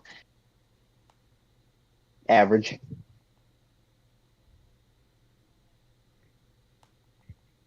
Season So- 3. Wait, what was your rank? Whose turn is it now? What's your rank, Colton? What was my rank? Oh, Yeah. B. Okay. Okay, so it is Wazy, right? Yeah, Yeah. Waze All is right. after Colton. well, it's time for me to talk Wazy. about the pinnacle of. Huh? Your Sorry? since you undeafen, your mic quality is different. It's You just sound less muffled. It's Really? yeah. You deafen, and you came back, and it's just a little different. It's just That is say unfortunate. it again. Rest in peace. Any better? Yeah, there you go. Okay. Yeah. There's a ways Okay. to go. Yeah. No. It's time for me to talk about the pinnacle of mid, Don't spec. season 3, Code Lyoko. Right off the bat, I think we can rank every episode in this season as D tier. I mean, let's be for real. But no, for real. Yeah, I really had to. No, when it comes to straight to heart, though, this episode is definitely one of the weaker season openers. Better than Teddy Godzilla, but barely. And even Barely. then, Get it? yeah. Oh my god. My God, yo, I give him props. No, I'll give you props. No, what's oh god. And it has a few things. I think the main issue that this episode just suffers from is execution. I think that all right, it's okay, but it just feels more average of an episode than it does feel like, yes, this is the grand premiere of season 3. After everything that happened in the key, this episode is kind of lackluster. And it's not necessarily a bad thing. It makes sense, kind of still a little bit, since we just came from a very major event. But even then, it's just not that great. Let me actually talk about the episode. Things like we get positives of this episode are we get the introduction to the core of Lyoko. That's really cool. I love the design of the core room and the core itself.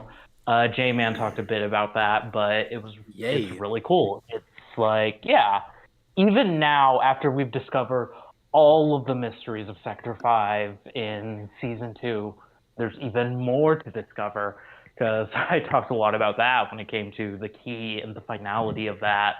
That it's just hey, it's not quite over yet. And I thought that was really cool. A lot of the banter in this episode is also a lot of fun. Again, learning about Paco, the King of Disco. The exchange between Odd and Jim at the end. The Ulrich and Odd stuff on Lyoko. It's a good time. Then there's stuff that is a little bit more of a mixed bag. Of course, there's Yumi and Ulrich, and I respect Yumi's decision a lot in this episode. I think it was a nice direction from the writers. And on its own, this discussion between Yumi and Ulrich, I think, is actually really good. But then it's dragged down a little bit at the same time by the fact that, God, they don't really commit to this and not. Well, okay, part of it is because Code Lyoko is an episodic show, but also at the same time, there's a level of reasonable frustration with the way Ulrich and Yumi's relationship is written throughout the show. If there was more of an insistence to keep to this just good friends and nothing more, as in, like, obviously they are way more than friends, and obviously it's going to be harder to deal with that. But even then, it's just like it doesn't. The rest.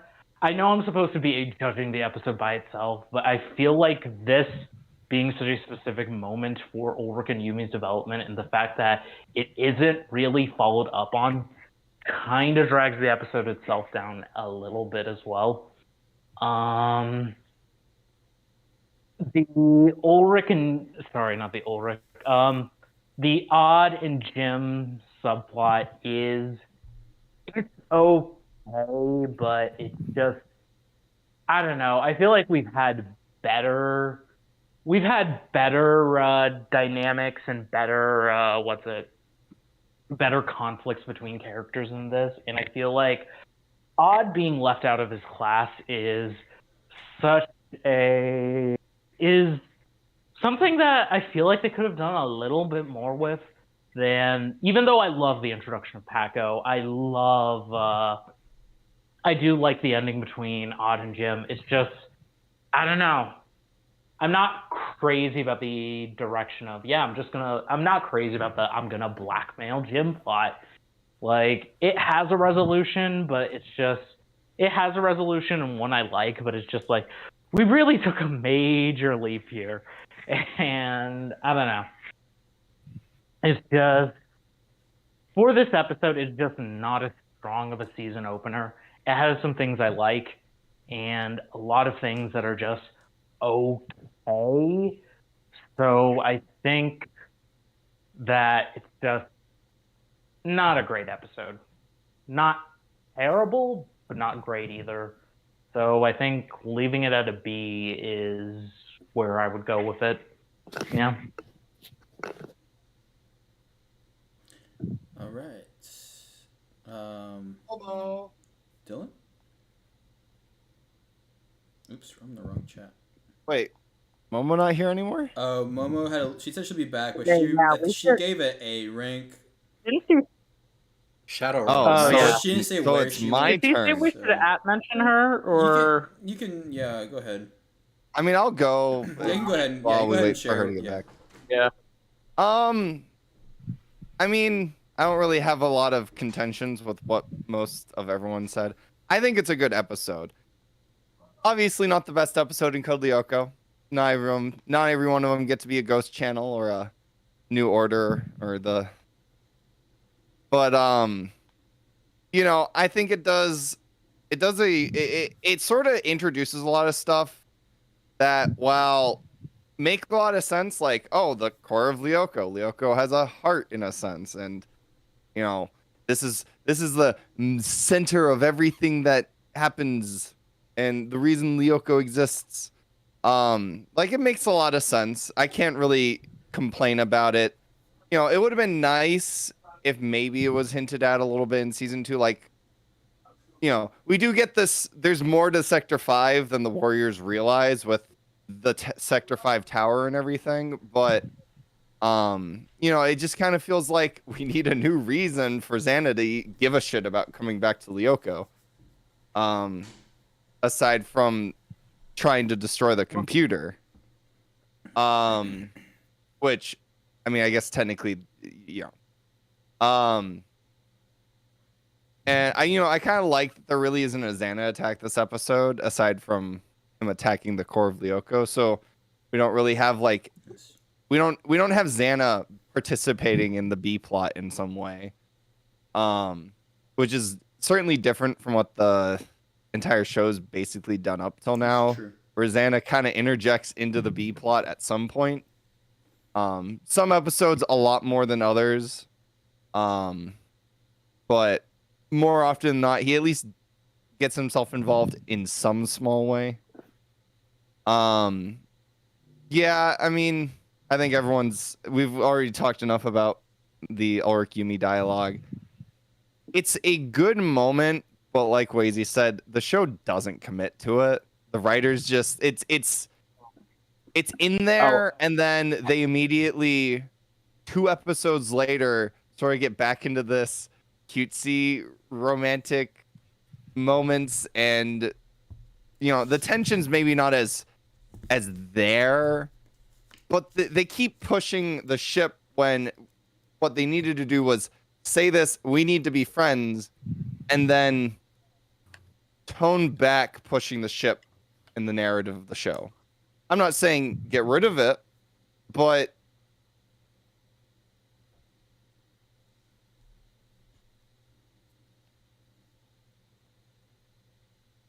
we'll get there when we get to Tidal Wave. And then we get the whole little oh no, Aelita has oh cool, Aelita has the ability to attack things now. Oh no, Aelita got devirtualized. Moment was I'd say it does a pretty good after all this time, Jeremy wouldn't think, oh well, she's human now, so she'll just get devirtualized. So it's not like unrealistic. It doesn't sort of just be like, oh yeah, no, this is like totally a thing now, and the Warriors totally realize that because Aelita's human now. So I give it an A. The show this episode's an A. How dare you? It doesn't do a whole lot to make itself impressive, but it doesn't really do much wrong. It sort of just exists, and it's an enjoyable episode to watch. Ugh. And it does set up a lot of plot threads the show uses later, which is good. All right. So, okay. One more person. Well, and Whiskey now, if she wants. Yeah, to say I something assumed afterwards. Whiskey would just go last because Yeah. she's not even on the list Yeah. at all. Yeah. Oh, I go by he. I'm sorry. Hey, one go? What? Oh, never mind. What'd you say? I go by he, not she. Did I say Oh, that? I'm sorry. My bad. You're fine. Okay, now I know. Sorry. But do you want to go last? Do you want to share something when we get to you? Yeah, I What? can go last. Okay, it's cool. fine. All right, Joy, you're next. Go ahead. I'm sorry, I was half paying attention because Well- it has been like an hour. Yeah, that's what's But gonna happen. I have been Welcome to the been streams. listening. But I heard my name and my brain snapped like the Studio. the monkey in fucking Simpsons movie. It's like, hey, over here. What? dumbass. You mean you can't listen to people, everybody else go, and then go last? I Can't did believe it. listen. I did listen. I Well, heard all about. oh, it's actually funny because Jordy's Jory. relationship for the fourth Yeah, time. No, it's funny because Yeah, it's also you're funny so because used like to going first. you're Yeah. usually the first It's one. not that I'm so used to going first that I'm not used to I going know, dead it's- last. I know, but that because Wazy was Oh, always. I do. It's just It's such a different feeling. Okay. skill issue. Kill it. Fuck off. I want to scream that at you when you're fucking up in Luigi's mansion. You're like, oh, skill issue, didn't get the speedy spirit. Oh, Me? skill issue. Oh, I'm not. couldn't get I'm not the one who golden said it. house. I'm not the one who said Oh, it skill first. issue. Oh my god. Oh. I didn't Okay. say it first. Bro. Anyway, This is- so, let's see. What, Nah, what I the- can't believe you would say that, Cam. What the hell? Oh, I mean, just be What so the hell mean to else? Dory for no reason. I mean, ugh. Finally, my turn, and still, Waze can't shut the Yeah. fuck up. All right. Let's go, man. Okay, I'm fucking. with you. Listen, I I'm don't just mean- happy to be here. I'm happy with you. Go I'm on. fucking with you. Okay, so I think everyone's pretty much said like I don't know. if Yeah, I can no, really I add know. anything new. I can really only add like my personal thoughts. Here's the deal. Like, so 2 things. So the Paco Magical King of Disco moment thing.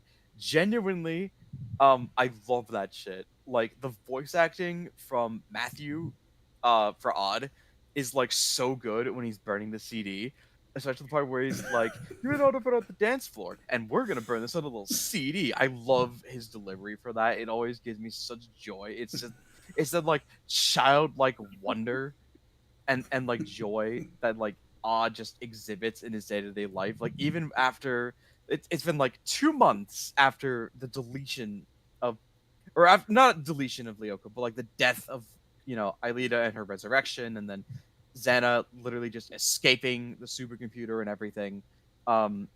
Even after that, Odd still has his like is still able to make give the energy to the room, and I love that. That being and I do love all the character development where like he says like I can get everyone together, and everyone's like that's not cool. Because normally you think like, oh, that's a great idea, and like when I watched it as a kid I was like, oh, sorry, I'm drinking water. That is kind of a good idea because sometimes Jim can be kind of an asshole. I love the guy, I do, but he can be sometimes kind of a like not empathetic, kind of a prick. I'm not saying he's like Mrs. Hertz's level of being a douche, but he can be kind of a douche sometimes.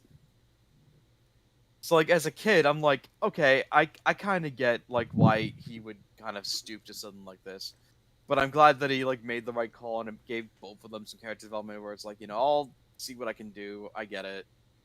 That's nice.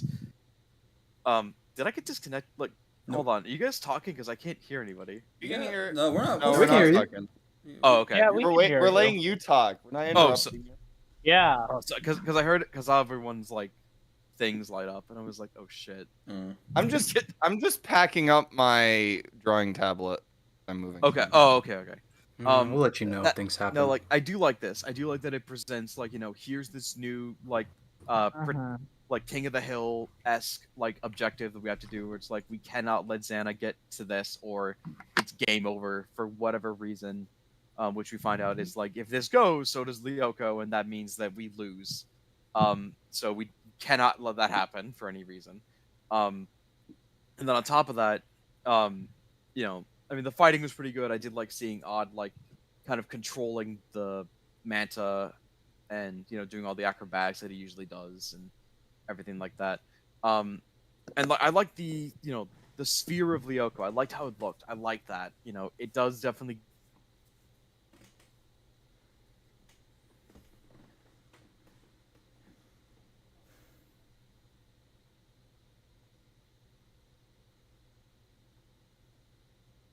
Negative on like Yui's talk with Auric, because as a kid this is more so when I was younger and I was watching the show, but as a kid I was definitely very much in the camp of like god damn it, like why just fucking like get together already, like you're making this like way harder than it Just needs to sleep be. together already. God damn I'm not it. saying sleep together, just like kiss and then just go out with each other. Okay. Like just do it. Like that's me as a kid. Like and I watched back on it as an adult, and my brain is still just like, this seems like the writers are just like adding conflict for the sake of adding conflict, right? I think I forgot who said this. Someone here said before that like it seemed like they did this and then they didn't follow up on it later. Like it just seemed like they did this just to add tension. I said it, but certainly I think Wazy said it a little bit. Flower said it a little bit. Yeah. Yeah. But like on the Like, I don't wanna surface, take full I credit. think, on the surface, I think it is a very good idea for them to like talk about like where they're at in their relationship, and for them just for Yumi to say, I think we need some space. That's totally fine, because they're doing the one thing that I scream and yell and bitch about this show, communicating. They're finally doing it, but now they're doing it really, really badly. As opposed to not doing it whatsoever, now they're doing it in the worst possible way, where it's like she gives the most vague, like, I'm saying that we should just, like, I should stick to myself and you should stick to yourself and we should leave it at that. Like, she gives it in the most, like, basic terms possible, which of course leaves Auric feeling, like, unsure and frustrated. He might not sulk, but, like, you can see that he's harboring some, like, not great feelings, like, before he goes to Lyoko. Like, they go to the factory and like I forget who he says this to, or it's like, oh no, yeah, no, just me and you, just being really good friends and all that, just being extremely passive aggressive. All right, the scene when they come out of the elevator is fucking pure unadulterated good artwork. That in is good arc. direction. Yeah. Literally, the elevator door opens. Jeremy turns around. Ulrich is on his right, and then he moves to the other side of the screen, turns, and Yumi's then appears on his left. And the division, the tension is there in the frame. You feel it. You understand it. It's just one of those moments the show just does so well. And you're like, if every moment of the show was just this well artistically directed, okay, sorry, I had to cut it. I had to cut it because you Holy brought up fuck. that scene. I'm like, now's the time. Yeah, it's solid.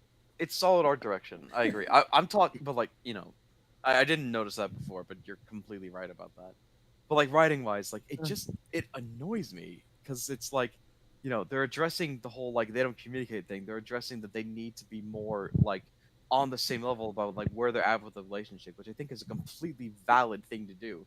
But like the whole thing about like Ulrich constantly getting interrupted between him and Yumi, and it just leads up to like the most basic like I need to focus on me, you need to focus on you, and like nothing else specifically. It's just like we need time apart, and it's like that is the most like shallow, surface level thing that a partner could say to another partner.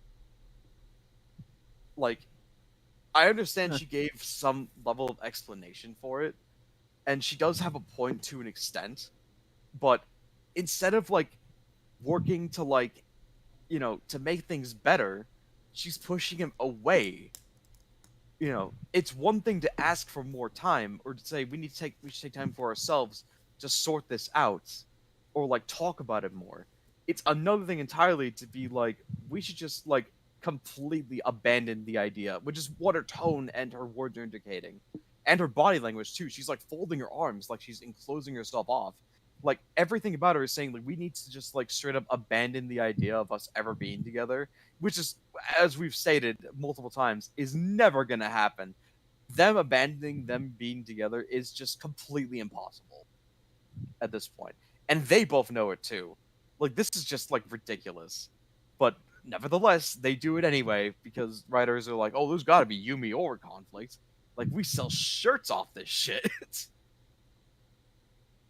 But it just personally frustrates me because like I think there was just a better way of like doing this than the way that it went through. I'm not saying that them doing this was a bad move. I think communication's a great thing. I think the topic itself is a good move. I think that just the way that it went about was not good, personally. I should mention that I'm looking at the Koyoka wiki, and it says that like the decision for Yumi and Ulrich to just be friends was partially because of they wanted the romance subplot to be phased out of the show due to American audiences just not gelling with it. But then Sophie revealed later that she was warned to not focus on romance too much because they didn't want the show to become like a soap opera. And I get that, but at the same time, like I don't know the kind of research they did into like American audiences not liking it. Like, what did they just go onto the forums back in the day and look at people saying like, "Oh, no, Ulrich and Yumi, this whole thing they have going on, no, it ain't cool." I don't know how they would Focus find that groups out. and feedback are a thing like that they used even back then. So there's that. Like I'm sure Cartoon Network Was Metacritic around back then? No, not okay. really. No, but no, I'm sure Cartoon Network showed the show to like people to review as well, like both kids and like kids who were of the age, because they do that with shows. Like that's just the thing. So yeah. So I imagine that was it just general audience reception, or like people that they showed the show to in America were just like in America in Western audiences were just like, yeah, no, not feeling Ulrich and Yumi, you know, like Not be able to show reception, it all is totally reception mid. and fan mail and things like that. I don't know. Yeah, I Yeah. don't know. I mean, it Just- was, but yeah. I mean, just to me, it just seemed like like they're too. I mean, trying to abandon something like that big that they've been focusing on for so long, 3 seasons in now, it's just you can't do that. Like now, like you're too deep. There's no going back now at this point. Yeah. If Well- execs are telling you to abandon a plot or we're canceling the show, Well, you let gotta me pick your poison. well, let me rephrase that. You can do it, but it's gonna have Yeah. consequences. Yeah, exactly. And I mean, it had consequences. So there you go. Mm.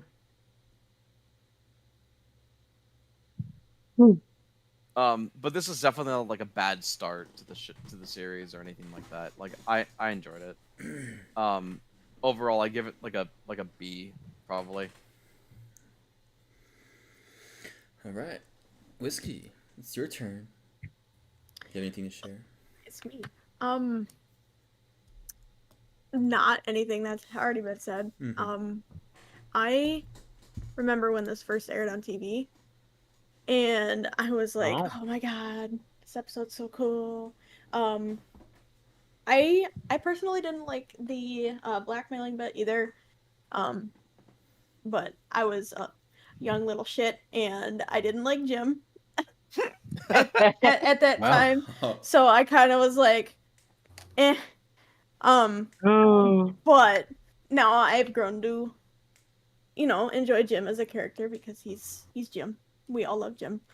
And then the Paco.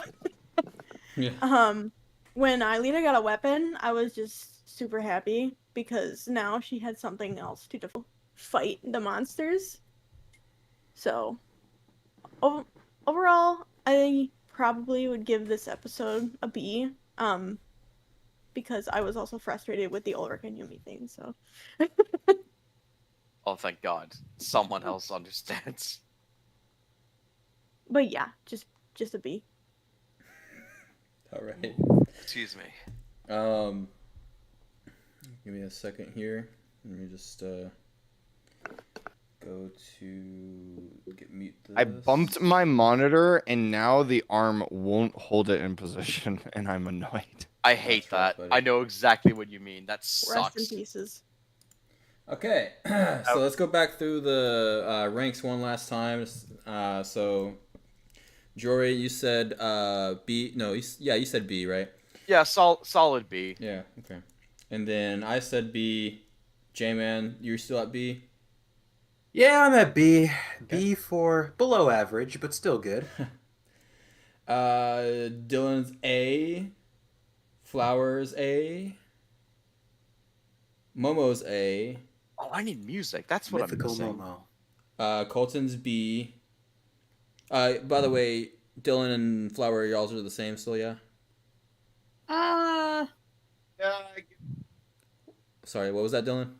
Can't hear you over there. I think I'll go to A minus. I can't hate this episode is doing some work. I can't say it's like as bad as some of the lesser episodes, but It's not bad. No, it's not bad at all. Yeah, it's not. Just not. I forgot what Good Ways and enough. Whiskey voted for. Sorry. Wazy said B. Is that correct? Yes, I voted a B. Okay. And Colton, you're still at B, right? Yep, still at B. And Dylan, you were far away. I couldn't hear you. Are you still on A? All right. Well, Dylan's gone. I guess we'll keep it at A. And then Yes, I am still A cam. I'm sorry. I had to I'm trying to fix my monitor. Damn. All right. Thank you. And then We lost him. He's Whiskey said B, right? Yeah. Yeah. All right. So we got 1, 2, 3. So I think it's gonna be in the B. I think we have. Yeah. Yeah, we have 6 Bs and 3 As. So. Oh, I don't know why I'm thinking that we need to put it. So this is our first episode, so it just stays there for now. All right. Next episode, Lyoko -1. Do we have time to we get through the reshuffle? first one? What? Yeah. Yeah. I didn't Alright, even know I'll- this episode would What take are you as talking long as about? it Yeah, did. what time is it? It's we It's still. 7:14. I have We have like 40 45 minutes. Yeah, I say we just go for it. I mean, I was gonna Alright. even extend a 30 minutes just because we started 30 minutes late, but it just depends on how Alright. everyone feels. So, Okay. Hold on. I can stick around. Do we keep the same order or do we reshuffle? No, I was- reshuffle. I was I'll gonna, reshuffle. yeah, I was gonna tell you. Dang, I can't go second this time. Oh well. No, you're probably going one last. I guess We'll see about Adwood key that. rotation. All right, we'll see if this is rigged. Don't you keep shuffling till it's not. I want to know. I think it'll be. I swear though, that'd be crazy.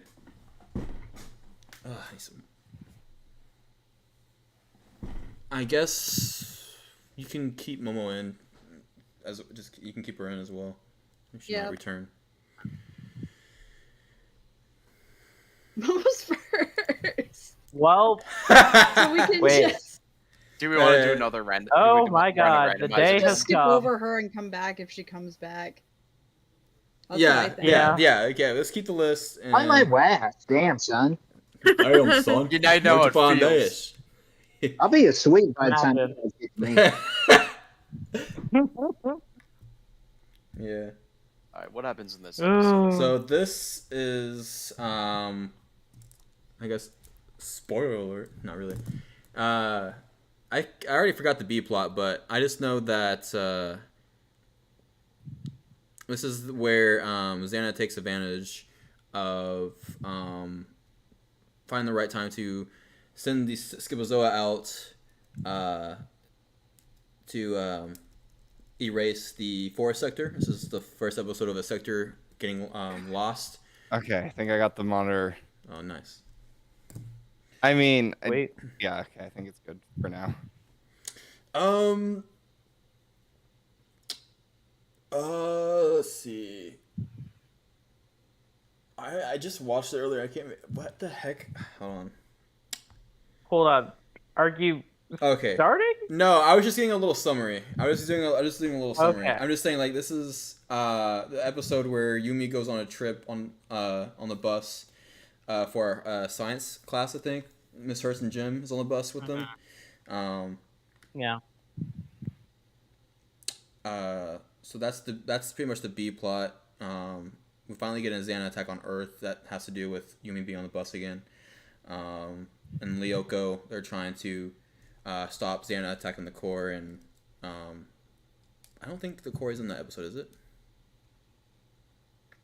No, it's not. Yeah. So, but they don't know what's coming, but they eventually Xana uses the Schizozoa. They don't know why, and as the sector gets lost.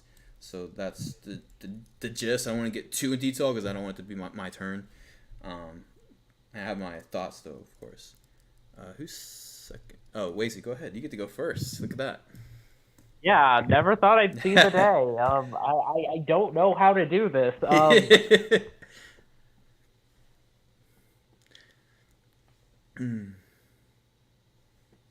No, but for real. Lyoko -1, all things considered, it is a significant improvement over the last episode. It has a lot of great things going for it. For one, I am not doing the episode walkthrough. I've never done the episode That's walkthrough usually what because I've happens. never had to. Yeah. Yeah. I've never had to, so I'm not doing that. You guys know what it's about, so yeah. Shoot. It's a significant improvement over the previous episode.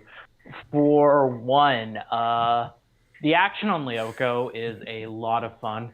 Even though it's just Odd and Aelita kind of doing their thing, it still has some good moments. Odd is very acrobatic in this episode, jumping around, shooting at tarantulas. It's great. Aelita has an encounter with the Schizozoa. It's the first time we see the animation of the Schizozoa slapping an energy field out of Aelita's hand, and I love that animation. I think it's very funny. Shoot. And of course, we get the big reveal of Xanified Aelita, which is just our first time seeing her in the show, like being possessed. Well, okay, not there is St. Valentine's Day, but even so, that's a little different than this because it's just like Aaliyah's just being straight up controlled by Xana. It is a huge surprise, a huge wow factor, especially since you're wondering, what is Scipizoist doing here? I mean, Xana already has her memory. What exactly is the plan here? What you doing, Xana? You know, like it's very intriguing. It's intriguing. It's scary. It's fun to see, especially when we get the big reveal of Code Xana for the first time. Like it's super super cool, and I love that. What was it? We also have the B plot with Yumi doing her thing. Yumi doing her thing with the field trip. And of course, I think that this Xana attack is very funny and is one of the pinnacles of pick on Yumi. Xana just possesses an entire class of an entire bus full of victims and is just like run. And that she does, and to the point of where like Xana is also just again, it's terrible, it's messed up, but it's also kind of funny that they take turns stalking her. Like when they finally catch up, like it's terrible, Yes. but it's this it's the sick kind of humor from Xana that I really, really love. Like we've had moments like that throughout the show, and it's just like, God, this is overkill. Why are you doing this at the same time in a terrible kind of way? It's kind of funny. What's it? Seeing Ulrich and William work together in this episode is a lot of fun as well. Actually, another thing, we get a lot of nice action on Earth in this episode, which like between stuff like the possessed Yumi trying to escape from the possessed victims, William doing the thing where he like takes a stick and like does that spin move, Hertz and William also trying to attack Hertz, and you taught us that wood doesn't conduct electricity line, like all that stuff. There's a lot of nice action. That line was Earth, so corny. We get some nice action on Earth here and there, but like this episode is definitely it is. But I think it's fun. It's perfect Code Lyoko because Code Lyoko is corny. So yeah. But what's it? God. Yeah, Lyoko -1. I know other people will have more things to say about the whole William thing, so I'm gonna leave it for now. But yeah, no. Is there anything else in particular in this episode? Oh yeah. No. Nobody. The thing with the creeper is in Tidal Wave, not that's not this episode. Okay. Yeah, good episode. Good stuff. I really don't have much else to say. I give this episode a solid A. I think there's a little delay, by the way, and I do want to also point out that your mic's kind of muffled again.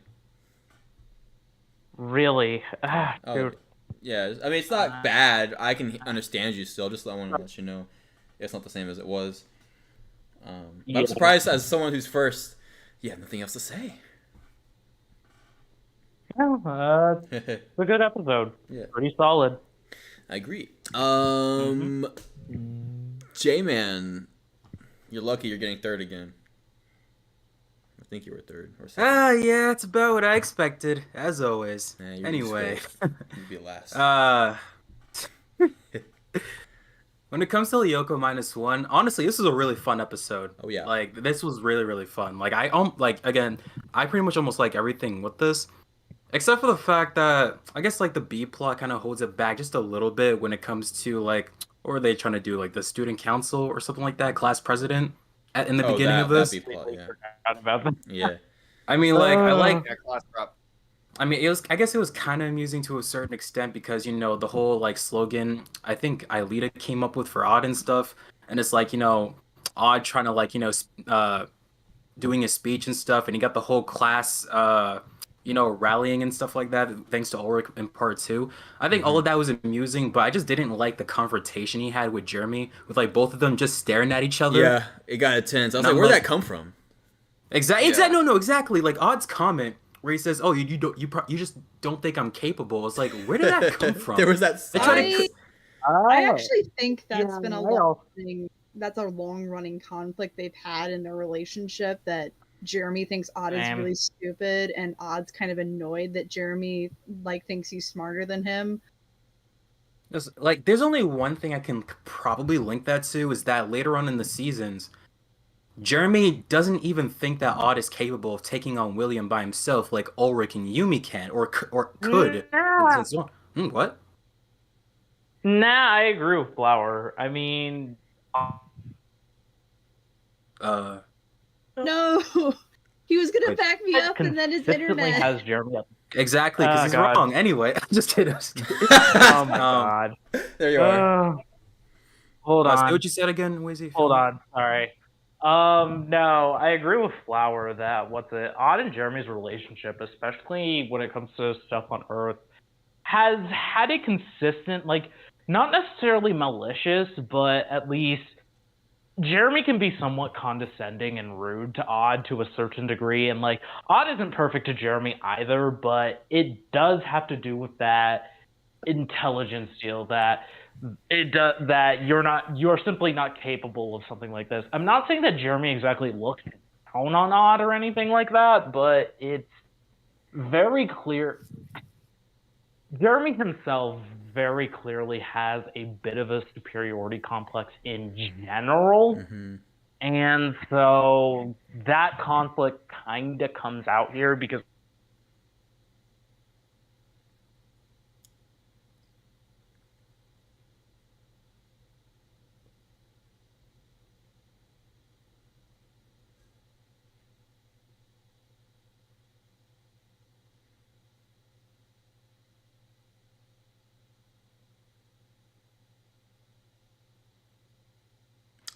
Hello?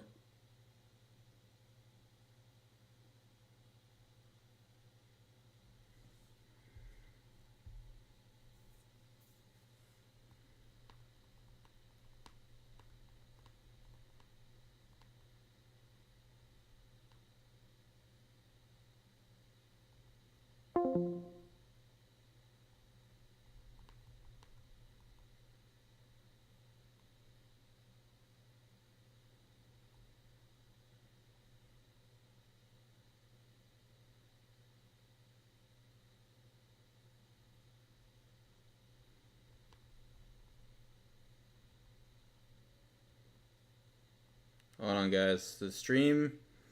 Don't know what happened with the stream. My Discord just crashed and it's rebooting.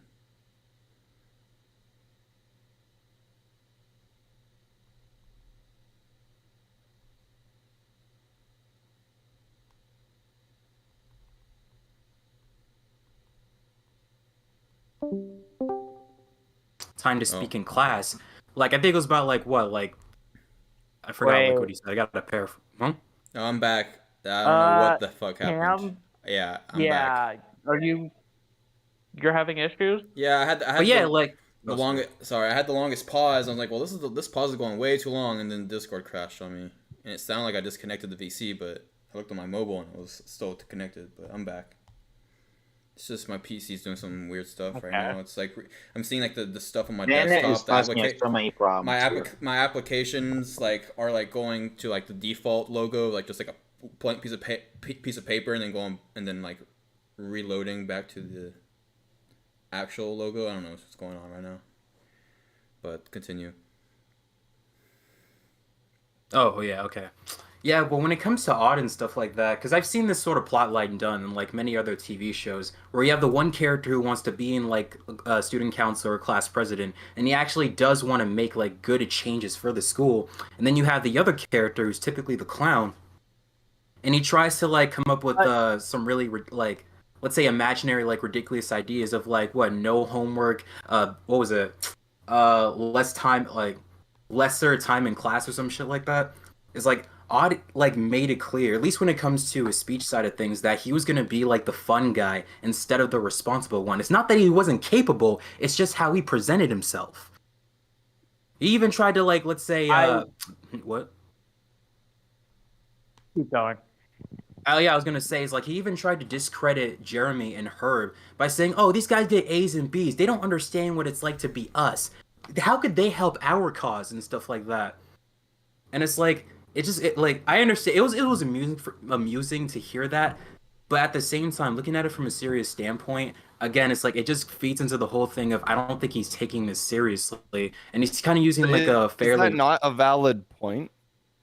I also thought it was What if very exactly.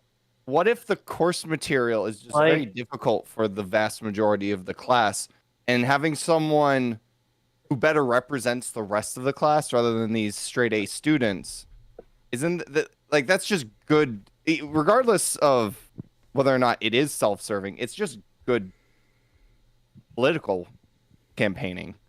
You're not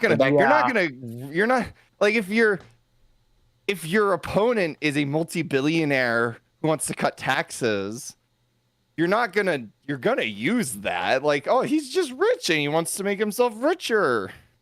Like, I'm poor and I want to lift everyone. Want to lift us all up because we all don't make enough money. Like, it's just good political campaigning. Yeah, I don't want to. I'm trying like not to dive too deep into politics because that's kind of like a deep. It kind of goes into a rabbit hole. I'm just making a very straightforward, obvious comparison to actual, like. Yeah, I can understand that comparison. It's just the fact that I would agree with that if Otto was showcased to be responsible. It's like I don't think that he is. And who's to say? And here's the thing: who's to say that even if he did get picked, he's either gonna bail out, or he's not, or God, it was at the tip of my tongue, but I forgot it. Or let's say he's gonna take the easy way out, or something of that nature. Because again, it's like he hasn't showcased himself to be responsible enough to take a job like this. In fact, it's much more believable to me that he's taking a job like this for clout. That seems like the most likely opportunity, at least in my eyes. In Odd's defense, I think when Odd is motivated, he's actually fairly competent. He's pretty responsible when it comes to handling Xana's attacks. He's actually fairly on top of like the film festival like obligations he's a part of. And well, it's hard to say for sure what's going on here. He did go out of his way. He like got up way earlier than normal. He went and printed out like flyers and hand out to everybody. Like he had to put that together. And then he probably prepared that speech. So it isn't too far-fetched to say that, maybe Odd was just like, I'm tired of all these straight A like eggheads running the show. Maybe it's time for someone like me to step up and make it better, not just for me, but for everybody. I don't think Odd's like, because if I was going to take the easy way out, he wouldn't be running. The way that I see it is that he is just trying to prove to Jeremy. Also, if Odd wanted to serve himself, before you go, I want to respond to Jeremy. I wanted to respond to Flower's point real quick. Here's the thing: I would agree with that, and here's the thing: Odd is my favorite character in the show, so I'll take 90% of the time, I'll take almost any and all opportunities to back him up. But even with the points that you just brought up, it's still inconsistent because we're talking about the same kid who tried to get mad at Aelita for not coming up with a good enough excuse for him to not be in class because he chose to play video games all night and decided to sleep in. Listen, I have beef with that episode for that reason. I got beef for that episode. No, here's the thing. Like, it's my hated episode, but we'll get there when we get there. I will I'm gonna give this, and I'm not defending him on this one because that was a shitty thing to do. But I will give it this. Like, since we've thrown around the whole their kids defense, I'm gonna use their kids defense. He's what, like 14, and what else? He's got the whole. Like, you stay up late playing video games, like, you're not going to be the most, like, rational-minded person, especially at 14. I'm sorry, You but I know. don't think like prior to season 4, I don't think Odd was that like selfish. Like that felt out of Are you character, at least in my 100% opinion. sure about that? Character writing. Are Yeah, you season 4 100% Odd is like sure he about that? kind of got regressed Oh quite yeah, a he bit did. Yeah. Yeah, it gets for bad. like Like, to like yeah. bring To be plot. honest, I feel like it kind of showed already so far in this season, but it gets worse. Like here's the thing, Yeah. like Odd is selfish, but again, when it comes to that episode in which we were talking about Replica, he wasn't selfish to that extent. Like at least not the way that I seen him. Eh, But No, anyways, that like was I guess actually one of the most selfish things Odd has yeah, done. yeah. yeah. Yeah, that was fucked up. But I guess we went on about that topic a little bit long enough. But getting to the rest of the episode, honestly, I don't know what these writers like interest. Like I don't know what's their what do you call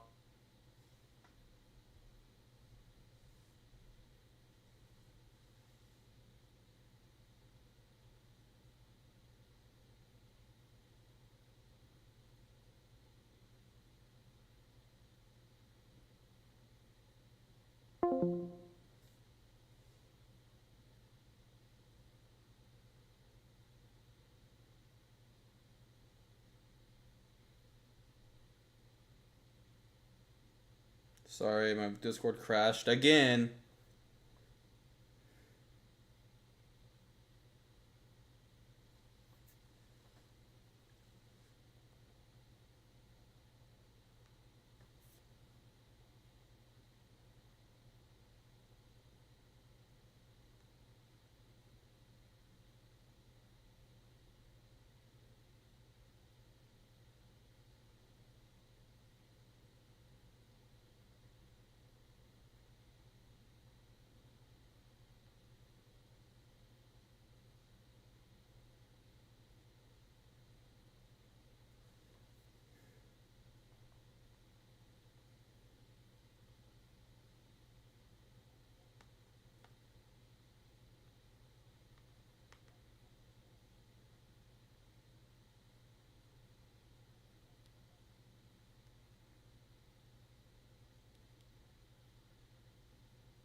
Why do you hate me, Xana?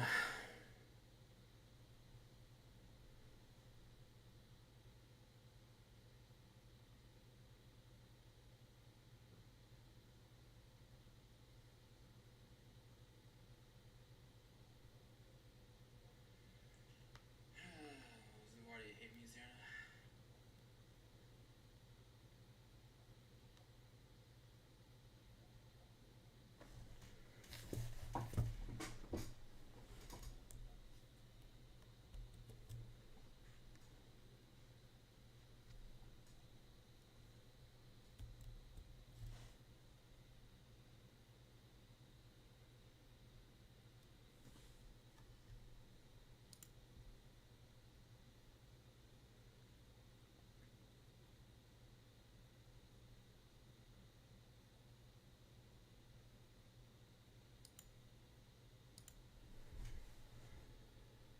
Even Task Manager is not wanting to respond right now. That update is probably killing my laptop right now.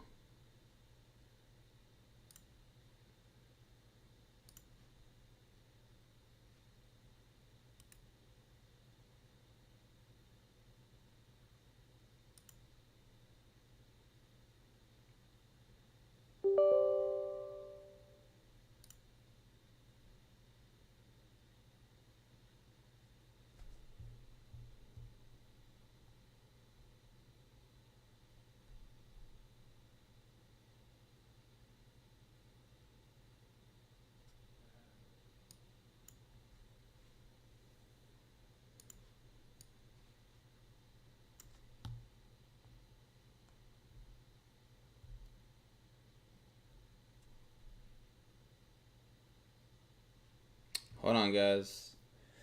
Trying to get Discord back up and running. It crashed on me twice. I'm running it as administrator right now. Jeez.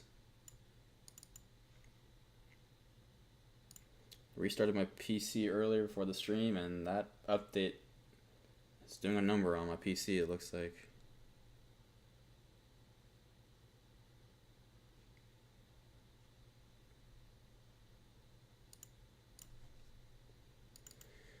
For fuck's sakes.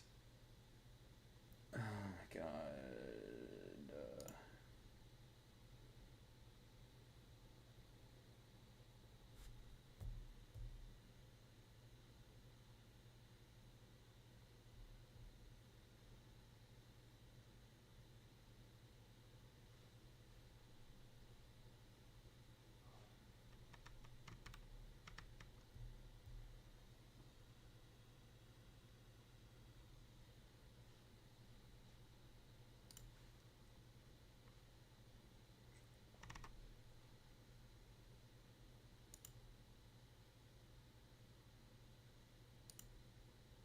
Person to write that episode. No, there's no fanfic writer who would write a conflict between those two characters that arbitrarily. Right. It's rule 12 of the internet. Wait, didn't they There end will up always kissing be in that? someone On that will do a hate at the end shit of between two people. Didn't they end up Oh, yeah. kissing in the end of Replica? Yeah. Yes, the Odd basically is like, we need to get Herb and Nicholas off our backs, and they're convinced we have a secret, so we're going to convince them that our secret is our secret romance. Our secret is that And- we commit incest. And that wouldn't be from a what? fanfic.net writer. Why? I'm just kidding. Yeah, Okay. I mean, let's be real. Oof. We've seen weirder ships, and I mean, I know they're not actually cousins, but like, they'd be into it. Nicholas and Herb around the factory is actually probably a highlight of that episode, though. But wait, Cam, is the stream working again? Yeah. The stream was always good. It was just Discord crashed. But now they can hear us? Yep. Oh, okay, so I guess I'll go back to Oh, where yes, I go ahead. stopped. Yeah. Yeah, one thing I also found really amusing is as soon as after Jeremy like got his call saying Yumi was in trouble and stuff, I just love how like the show is so used to like the characters like always needing an excuse to leave class. So whereas like after Jeremy and Odd ran out, like Ulrich just said, "Yeah, we better go too because we might need to stop them from fighting and stuff." And it's like the teacher at that point was probably so used to that he was like, "Nah, you know what? I don't care, man. Just leave." I just really thought that was amusing. But if there's one thing that carried the episode for me so hard, it's definitely the idea of Ulrich and William working together again. Even though it's like it then shifted to William and Yumi because Ulrich became the one in trouble afterwards. I just like the idea of Ulrich and William working together a lot. Yeah. When it comes to the IRL Xana attacks, and it's such a shame that we never got to see both of them do anything together on Lyoko because of, what happens to William and stuff. Because it's like, I feel like both of them as a duo would be so incredibly powerful. So incredibly powerful. If they're already this good IRL, it's like, they can definitely pull off some, like, amazing shit in, like, on Lyoko and stuff. And I wish, like, I hope in this theoretical revival of Code Lyoko in the coming years, they'll actually utilize something like that. But whatchamacall, even then, Odd has some in the forest sector and stuff. Odd has some really great moments when it comes to the whatchamacall, the tarantulas and stuff. Like, I think he has some pretty cool laser arrow shots. And I also like after Aelita got possessed by the Schizozoa. I just love that bitch slap that she did with Odd, and his body went flying like a million miles away. Like, yo, I wanted to play that SpongeBob meme where it was like 510 yards. Oh my god! Yo. That's good. That's good. This man's body went flying, yo. Oh no. Oh no. It's gonna crash on me again, isn't it?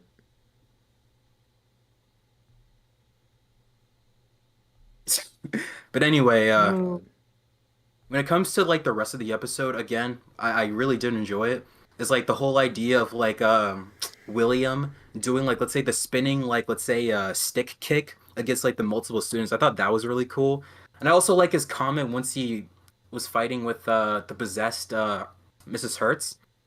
And like he threw in that comment of, hey, you taught us that, what was it, wood couldn't conduct electricity and stuff, which I thought was a really nice comment. Which is a fucking lie. But Wood can conduct electricity. It just has a high resistance factor. Rest in peace. Yeah.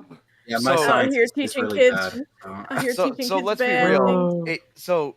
To be honest, it can't conduct electricity in the sense of like if you like touch an electric fence with it, it will not shock you. Oh, But good if to you know. get struck by lightning, Who the hell is gonna stick their stick in the air and be like, "Hey, lightning, come get me"? I mean, I guess one day I can pretend to be Franklin? Thor and say Mjolnir. Then they're gonna Strike me buy down. Mjolnir. All right. I knew Anyway, it. This Then is that's a what I'm- Franklin dumb. wants to know your location. We're not. Anyway, what yeah. wasn't this? Yeah, this was the episode where they first started introducing the concept of Xana wanting to like destroy all of the sectors and stuff. I'm really glad that for. What? Did you say something, No, Lazy? my thing was that, God. In a sense, yes, but it also plays into the idea of Xana just wanting to destroy Lyoko. But sorry, go ahead. But yeah, like when it comes to a lot of like the different things this episode did, I honestly thought it was really really fun to watch. Like anytime like Ulrich and William get to team up, I'm in. Like it's pretty much the biggest thing that carried this episode for me, which was already enjoyable aside from like a little bit of the B plot. But yeah, man, it's like if there's one thing I kind of wish that Lyoko did a lot more is that they would place like at least one of the characters, hopefully not Yumi all the time, into a lot of situations to where it's like, hey, what if this character was far away from the Lyoko group? Like, let's say, because this episode uses the concept of a bus. What if one of them was in a train and all the people got possessed there? What if they were at the carnival and stuff like that? It's like I want to see them like play more with the environment that they're in, see like how they would deal with it and stuff. But other than that, man, it's like this episode was really really good. In fact, I would say it's like probably like a mid high A for me. It's not an S, but it's definitely on A tier. It's a really good episode.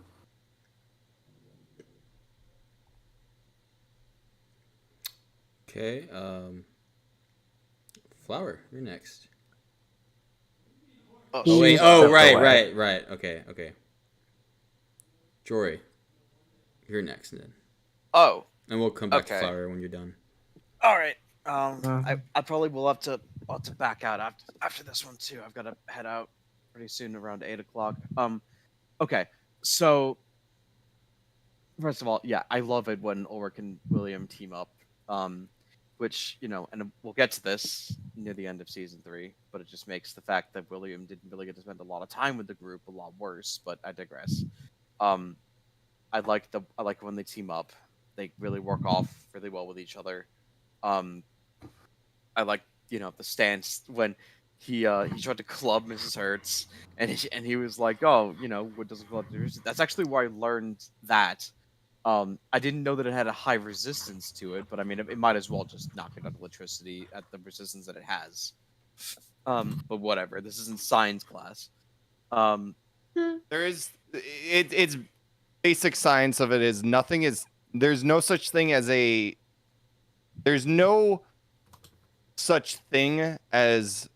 non-conductor. There's only high resistance materials. So. Okay. So yeah, in general, I really liked it. It was definitely pretty fucking scary to have their entire class be like possessed and having to fight all of them. Like, that's terrifying, honestly. Dude, before we continue, I just imagine, what if Yumi's looking at her phone? Oh, she'd be on the social media. She'd look up, everything's all right. She looks back on her phone, swiping through some stuff, and then she looks up and like, oh, all my class wants to kill me now. Huh. Yeah, I imagine. know it. Imagine Tweet like, about it. what if Xana like DM'd her on social media like, "Hey, look up, lol." That'd be funny. Look up lol. That'd be the most epic troll, yo. Like he types it exactly like this, like in live voice chat. He just types it like this. I love it. I love it. That's so funny. That's funny. If I wrote Xana to you like this condescending douchebag and had him like post status updates too, he'd be like, These damn kids. Who did me on Discord? But yeah. I mean, overall, like I mean, I don't know if I'd say it's an A episode, but it's definitely not a bad episode. I definitely do. Oh, you know what? Actually, I forgot. This actually is when they show off like Aelita getting like possessed by the Schizozoa, and then her getting the the Lyoko eyes, and her getting going in, putting in code Xana, which like deletes the entire sector. Like that's fucking nuts.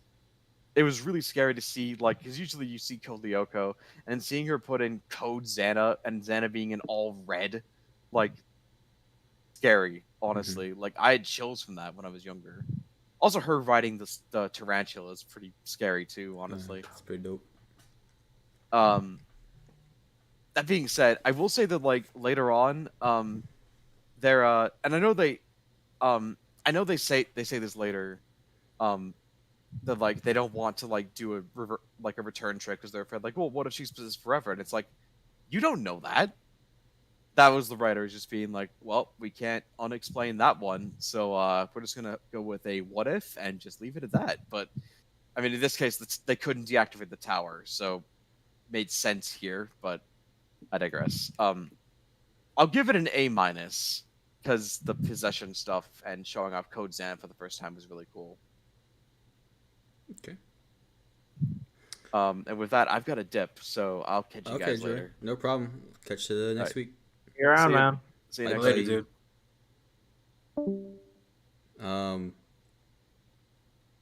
Dylan, your turn.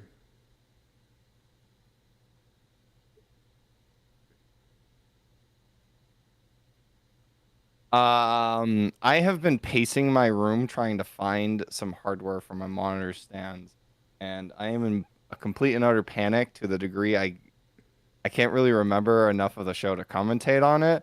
I will say this You watched episode's an A, so that's where I'm going to leave it. You did watch it recently. I know, but I okay, can't. okay. My Yeah, mind I is just wanna make frazzled. sure. Ah! All right, because I forgot you're getting stuff set in your new Alright. apartment, right? I'm just. Aren't you in your new apartment right now, or? It's Or you- my move-in's on the 8th, Hmm. but I'm not like. I'm taking certain parts.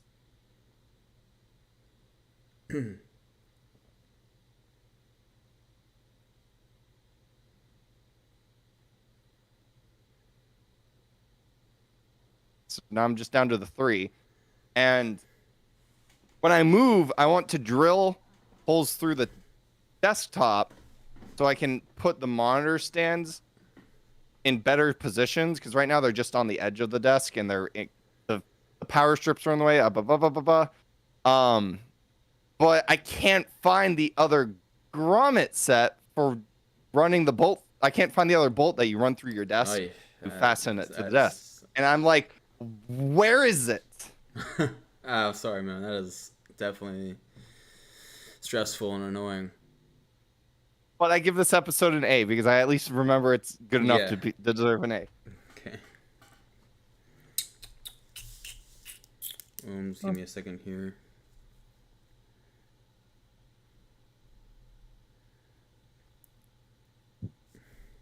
Actually,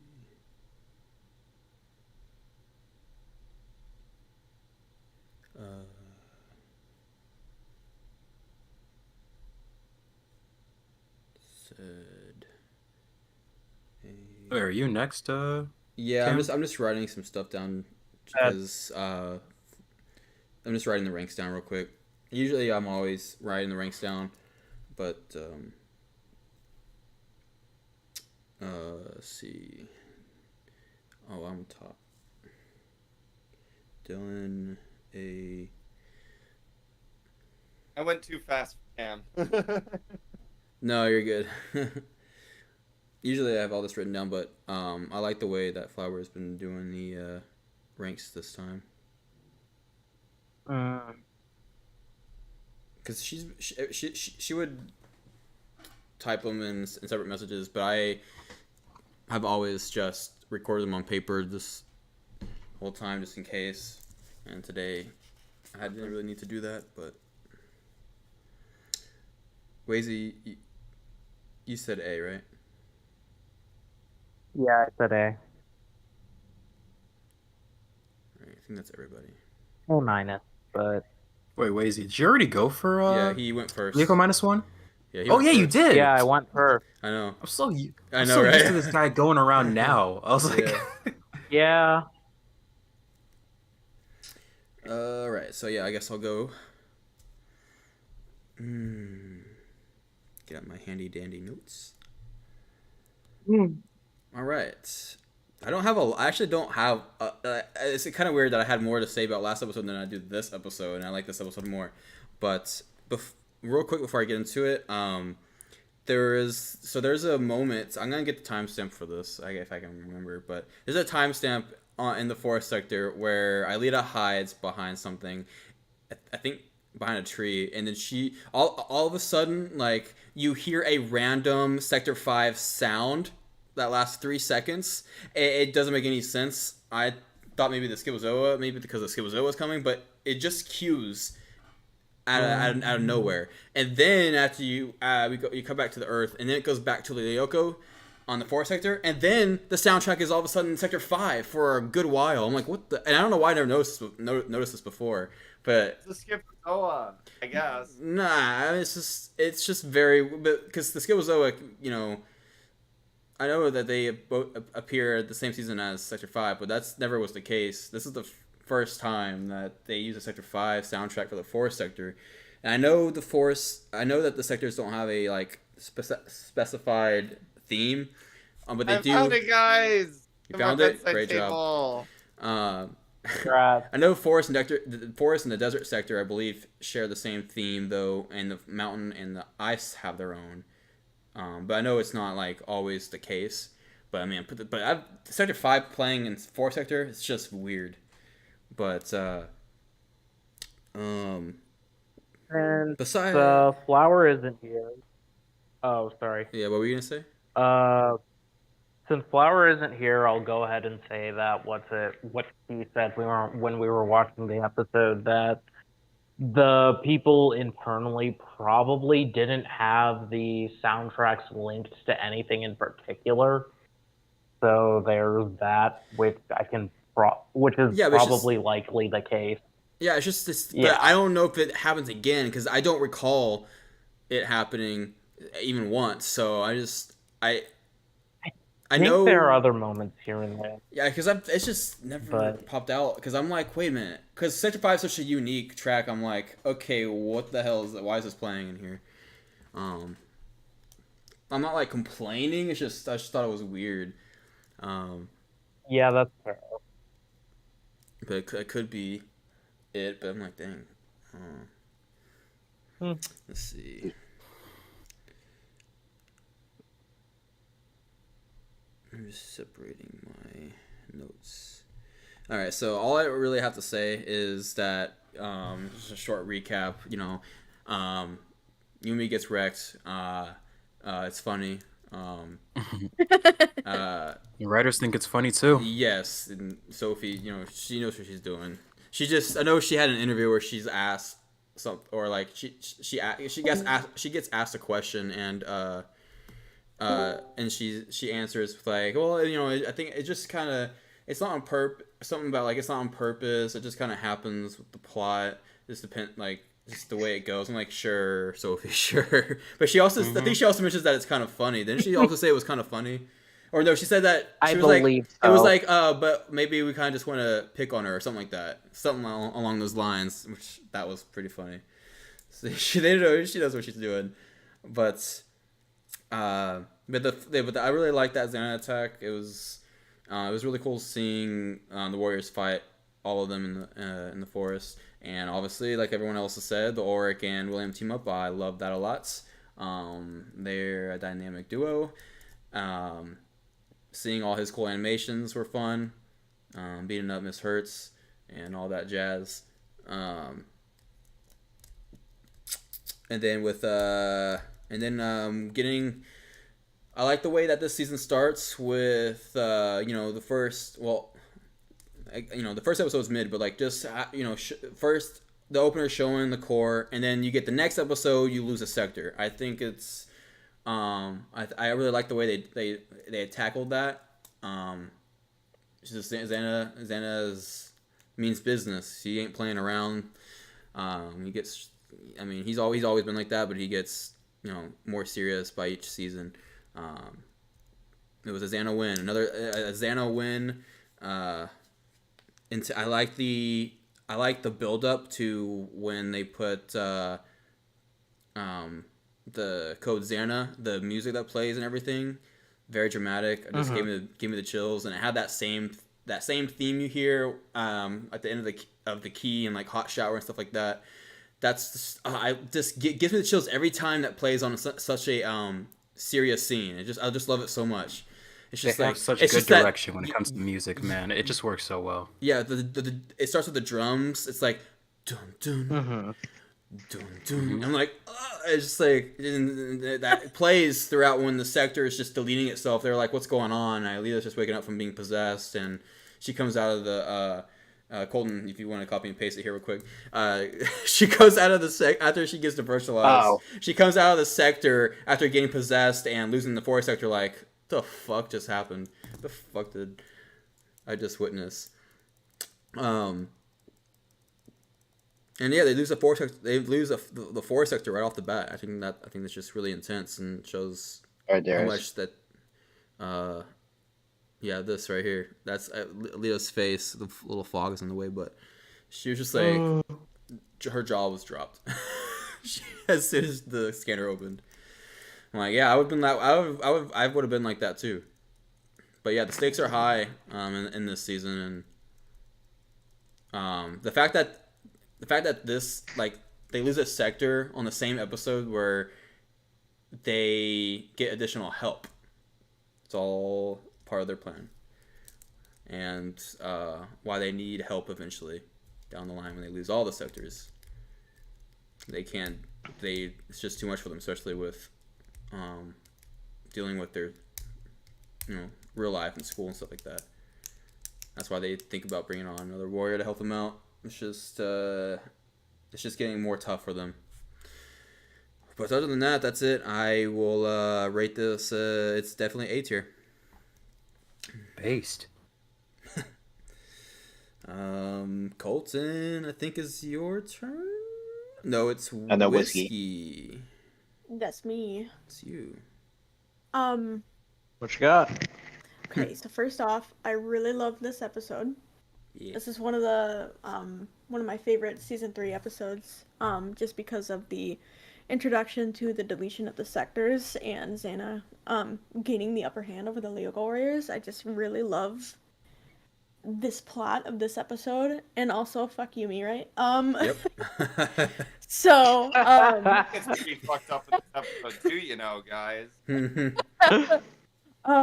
But it just made me so sad to see the forest sector wiped out first, because that was my favorite sector. Same. I really liked I really liked the plot during this one. I'm definitely gonna have to give it A minus.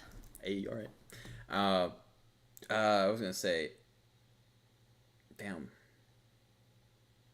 I forgot. Oh yeah, I don't know if this was, this is just a theory, but A game. I was waiting for someone to do that. I think most people, I feel like most fans' favorite sector is the forest sector, and if they knew that at the time of production, they got rid of the forest sector. I really like them doing that, actually. Yeah, because that sucks. To lose the first sector being the forest sector, you don't get to see it for the rest of the season. That sucks. I mean, but I like that. The ice sector and desert sector look very samey.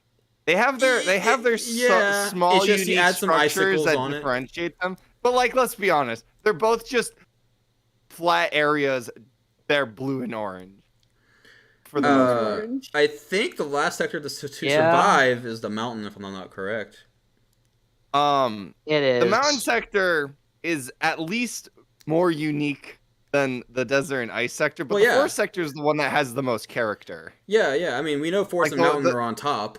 Even though I like the ice sector personally, but the desert is the it's trash not hard sector. to see why the forest sector is probably the fan favorite, especially also because green's just a very calming, endearing color. Green.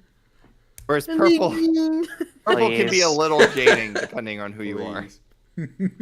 Hey, that thing's purple. The mic cut off at the perfect moment. Sorry, I'll All right, keep the Colton. SpongeBob references to a minimum. No, it's all good. It's all good. Colton, all right, let's you share. Let's see if Flower's back before we end it. I'll go. Okay, fine. I'll go as slow as I can. That way she can get back. All right, don't go too Okay.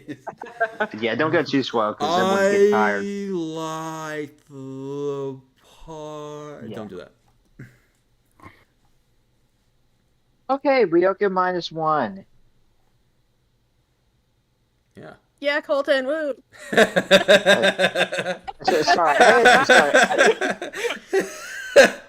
Sorry, I typed that out. Ryoko minus. Yeah. Okay, whatever. I don't know. Mid minus mid is still mid, by the way, but continue. So, the show. I almost said the show starts off. The episode starts off with. It kind of does. The show starts off with Jeremy doing Jeremy Faines trying to research how to deal with their little problems, as usual. Nothing much there. We find out that elections are happening at the school for a class representative. I'm not sure how that works. Like what is it, like a class president thing? Even though they have like multiple classes, it's not like they have homeroom in like a regular middle school or anything like that. What was that? I don't know how it works. I assume maybe it's for like one class. Maybe. Do we know what class it is? Who's What? teaching? Just for the general 8th The grade class class. of 2005. My God. Yeah, I was gonna mention something, but it's so off topic that I won't even mention it. It's really okay. Never mind. So they're trying to figure out who class representative is going to be, and of course, Jeremy and Herb are in it to win it, and Odd also is. Yumi is on a science class field trip, and I didn't realize this until now, thanks to the wiki. But Miss Hertz is talking about how like the forests are like being destroyed and whatnot, so it's important to research them. And guess which sector got destroyed? The forest Wow, sector. That's funny. Oh my God. Wait, hold on. Say that again. Okay, so when they're on the bus heading towards the field trip, wherever they're going, Miss Hertz is talking about how like the forests are being destroyed and whatnot. No way. It's I didn't know that until today, and I'm like, oh my God, the absolute foreshadowing. Oh, like that's gotta be on Moonscoop didn't purpose. have to go that hard. Cheeky. I love it. There are hints that this show is not mid, like that. All right, just this once, Code Lyoko was pretty based. Based opinion. Just this once. Just this once. Hold on, man. Is William on this bus? No. Oh no, William is not. Oh no, he. Detention or No, something. yeah, we'll get to him in just a second. Okay, so obviously we know that William is not on the bus because he has detention apparently, and I'm not sure why he has detention. I wish we found out. I believe Probably another love Bad note. boy. Whoa. No, so in this season they've retconned William can't swim, and the reason he's in detention is he did something for the distinct purpose of getting out of swimming class. Is that where they're going? The swimming class? I don't know if that's where they're going in this particular episode, but No, I think they're hanging. What?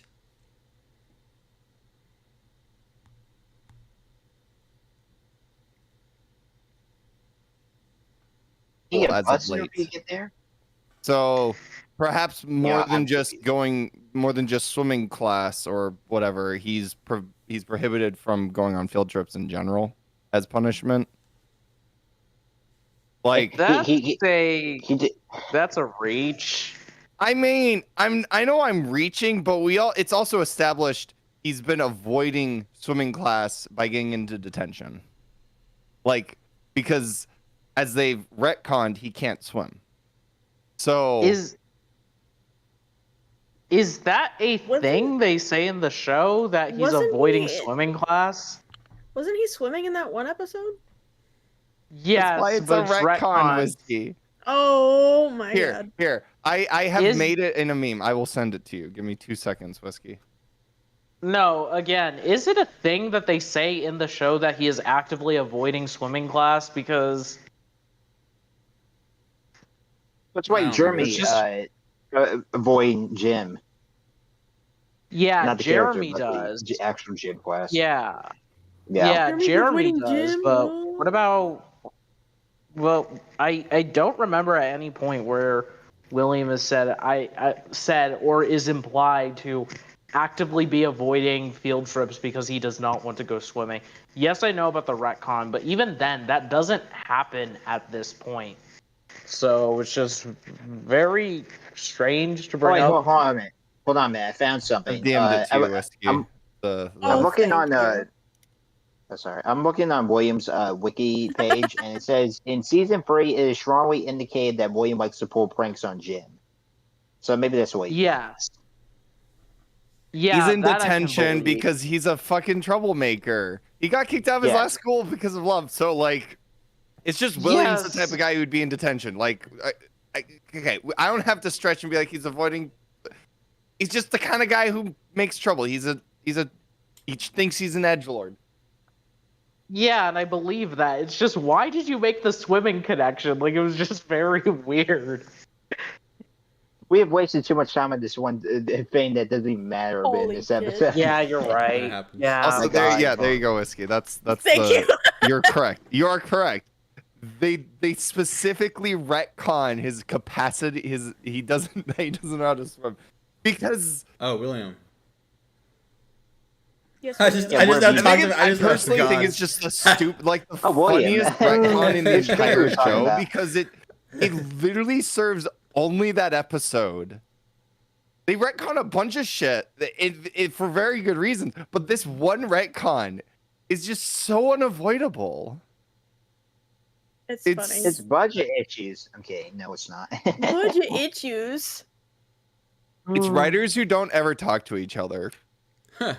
That's different They're saying they're like the characters of the that was show. the actual case where like everyone's No communication. rooms. the writers never read any of the other writers' scripts unless they were all distinctly working on an episode together.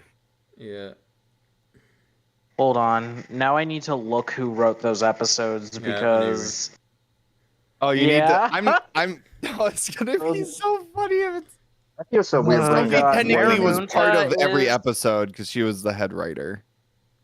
We're trying to figure out Marabunta is why the William episode was in that he detention in the first swims place. in. Hold on. There's two people. Marabunta's the episode where he saves Ulrich from drowning, which like is like so the the episode to really emphasize he knows how to swim. The secret is the episode he says that I can't swim, correct? Yes. Yeah. Okay. the one with the Marabunta. Yep, Marabunta. Shoot, that is. I want the episode, not the monster. Thank you, Wiki. Episode Marabunta episode.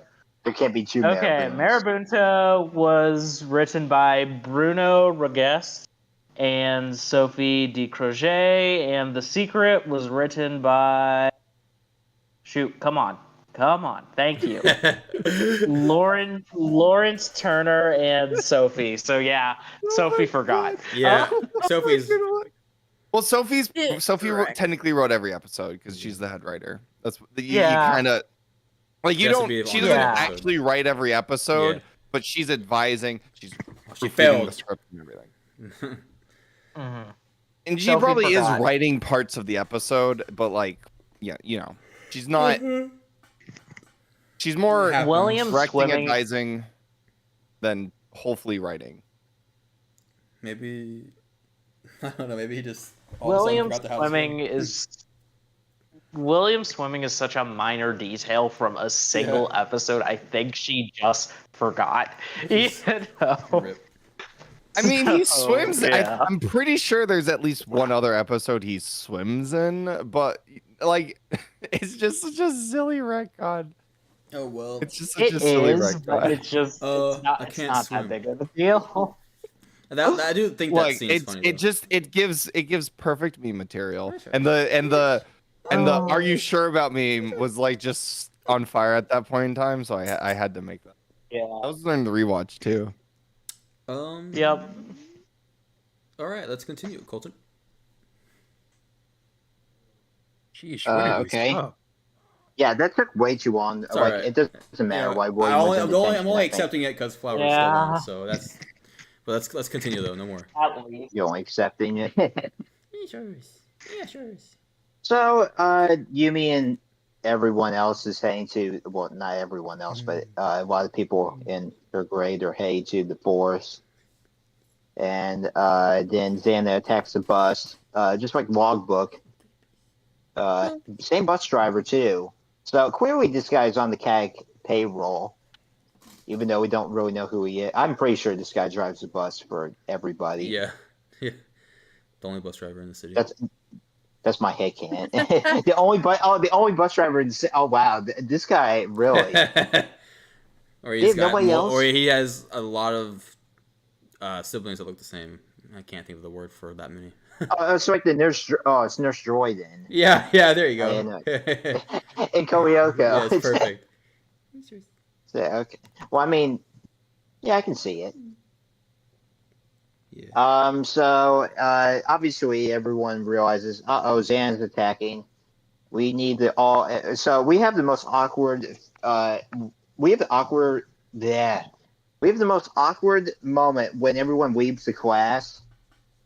Because everyone finds out, oh my god, Xan's attacking. Everyone just, like, all four of them, like, just leave. And nothing gets done about it. You know, he doesn't tell them to come back. They just leave the class. Like, can you imagine, like, that happened in real life? Like, ain't no way. Not convenience. Yeah, plot armor. I guess so. So, Literally, just everyone starts heads. showing it. Everybody's got plot armor. It's okay. Yeah, so everyone's heading to Lyoko, and like Don't for worry about some it. reason, so William is able to hear their conversation because I think the window is open right by him. And why the hell? They're all of them are like convened around the bench, just trying to figure out what the hell is going on. And why they need like what they get fucking tired and need to stop or something? Why did they stop? Plot. Get to the damn factory like you usually do. Oh no, I saw that part in the episode and I was like,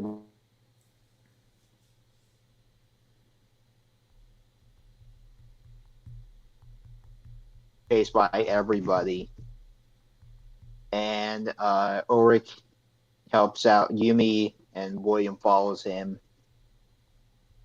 and then Eileen and I go to the forest sector. Am I missing anything? I don't think so. I'm doing fine, I guess. You're doing great. A lot of You're doing great, what Colton. I guess we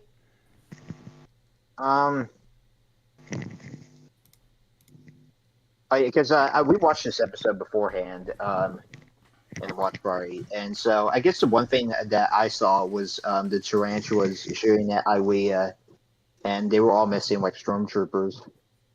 On which I thought purpose was now, funny. not thinking about it. Now, when Yeah. you brought that up later on, I'm like, they shouldn't be doing that until season 4. But no, that season 3 it makes sense too because they need her to delete the sectors. Or they can It's pretty cool possess when anyone, Odd.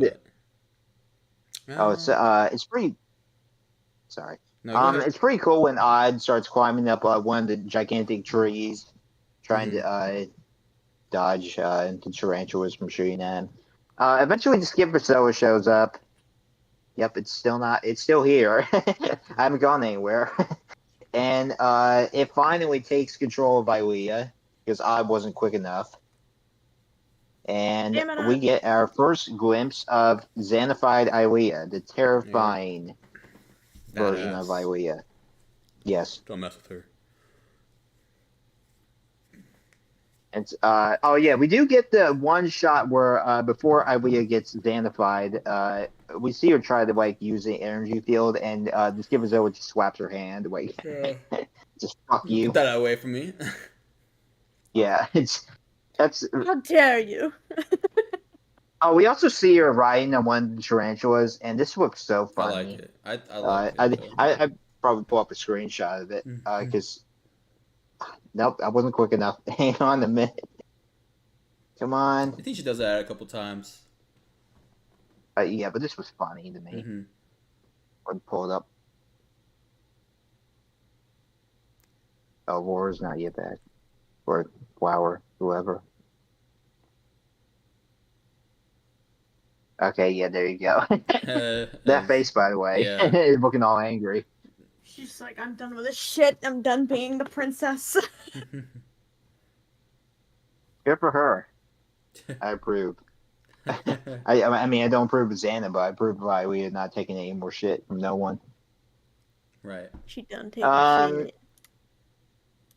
So William gets his ass kicked, and then Oric and Yumi get their asses kicked. Ilia hits the tower, and Odd fails to stop her, and she puts in code Xana, which looks totally terrifying if you see it for the first time, or out of place, if you will. The color red. Yes. I do wish that Ilia did the backflip before she got to the top of the tower. I don't know. Just me. That would have been the greatest thing ever. So, and then we find out that the forest sector is disappearing. Ilia doesn't remember what happened, and they're now hauling ass to get out of there. And Jeremy, with a smile on his face, I kid you not. Am I too late? I did not mean to be. No, you're not. Colton's wrapping up. Oh, okay. Yeah, I managed to go on long enough. Yeah. Hang on a minute.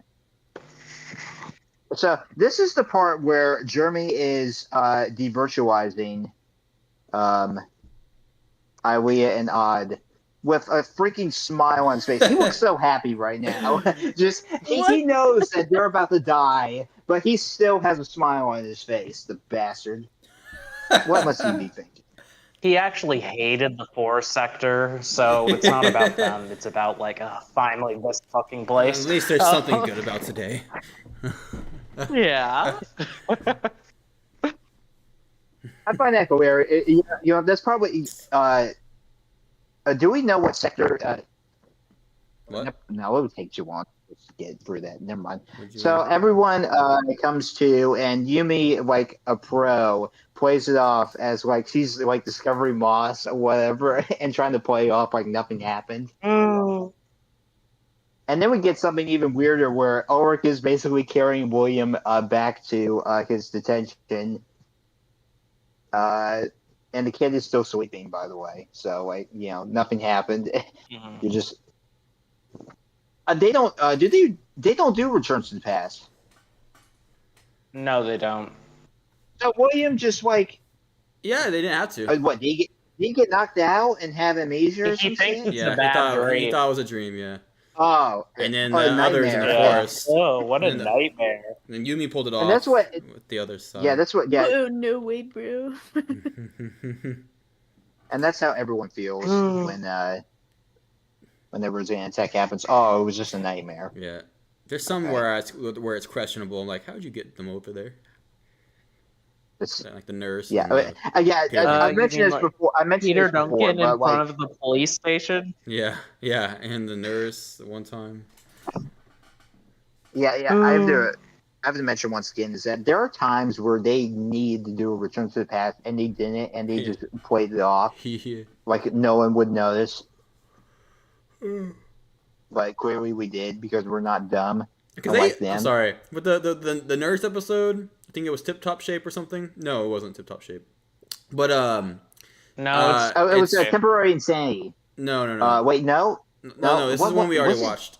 It was. Are you talking about Yolanda, or are No, you talking no, about no, nurse from the hospital. No, the black-haired nurse. Yeah. Contact? Yes. Because they had to drag her body back, but they have cameras. They're probably wondering where she went, and like they were running off and stuff. Like they have cameras there, so that's something they should have never gotten away with. But Not to mention the ambulance that Don't crashed worry in the about fucking it. factory. Yeah. Which they Oh my never God. Don't worry follow up about on. it. Like, it might still be there. I know, it's just gone. Oh, we know.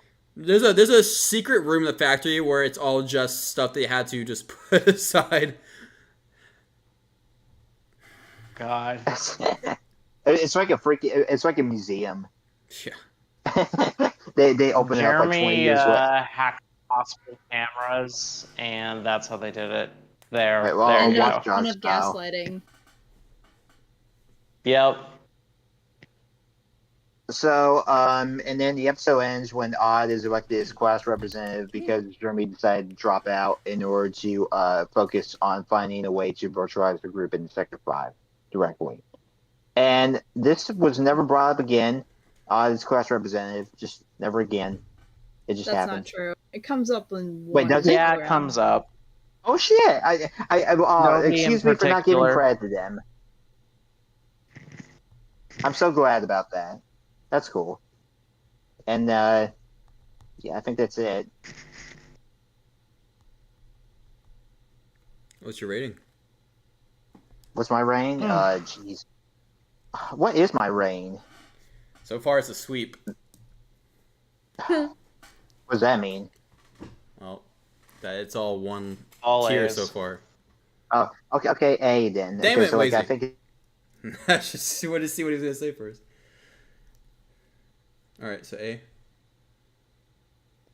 the previous episode, Did you say A? straight to heart. Yes, A. Okay. A for Awesome. Straight to I will. Amazing. Hi, Lita. Okay. I tried. All right, Flower. I'm tired. Take it Okay. away.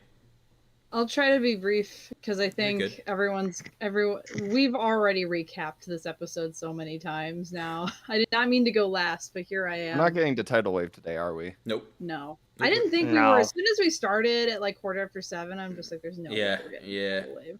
In 30 minutes, fine. if we did have that 30, I don't know. We probably we did a lot long. A little surprised that we took that long for the first episode. It took over an hour, but yeah, Yeah, Well, yeah, but no, Because we all took that episode straight to why- heart. yeah. How is Get out of it here. possible that we were able? Ho ho ho ho. yeah, Lyoko -1. It's a good episode. I think, like Wei said, when I was there for that part, that this is better than the previous one. You got some Xana interceding on school life in classic CL fashion. We have William showing up out of nowhere. He looked out of being possessed by everyone else by being in detention. Ho ho.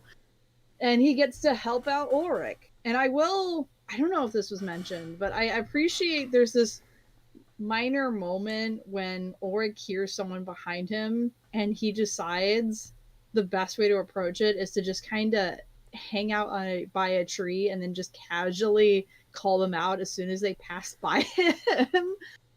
It's like one of those cool moments. He's acting cool.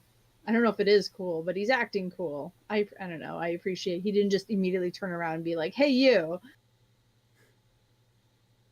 And yes, there's the very funny like back and forth. He's just like, "Yeah, I heard Yumi's in trouble," and Ulrich's like, what are you talking about?" And then you hear Yumi screaming in the background, and William's like, "Well, I mean, come on, dude."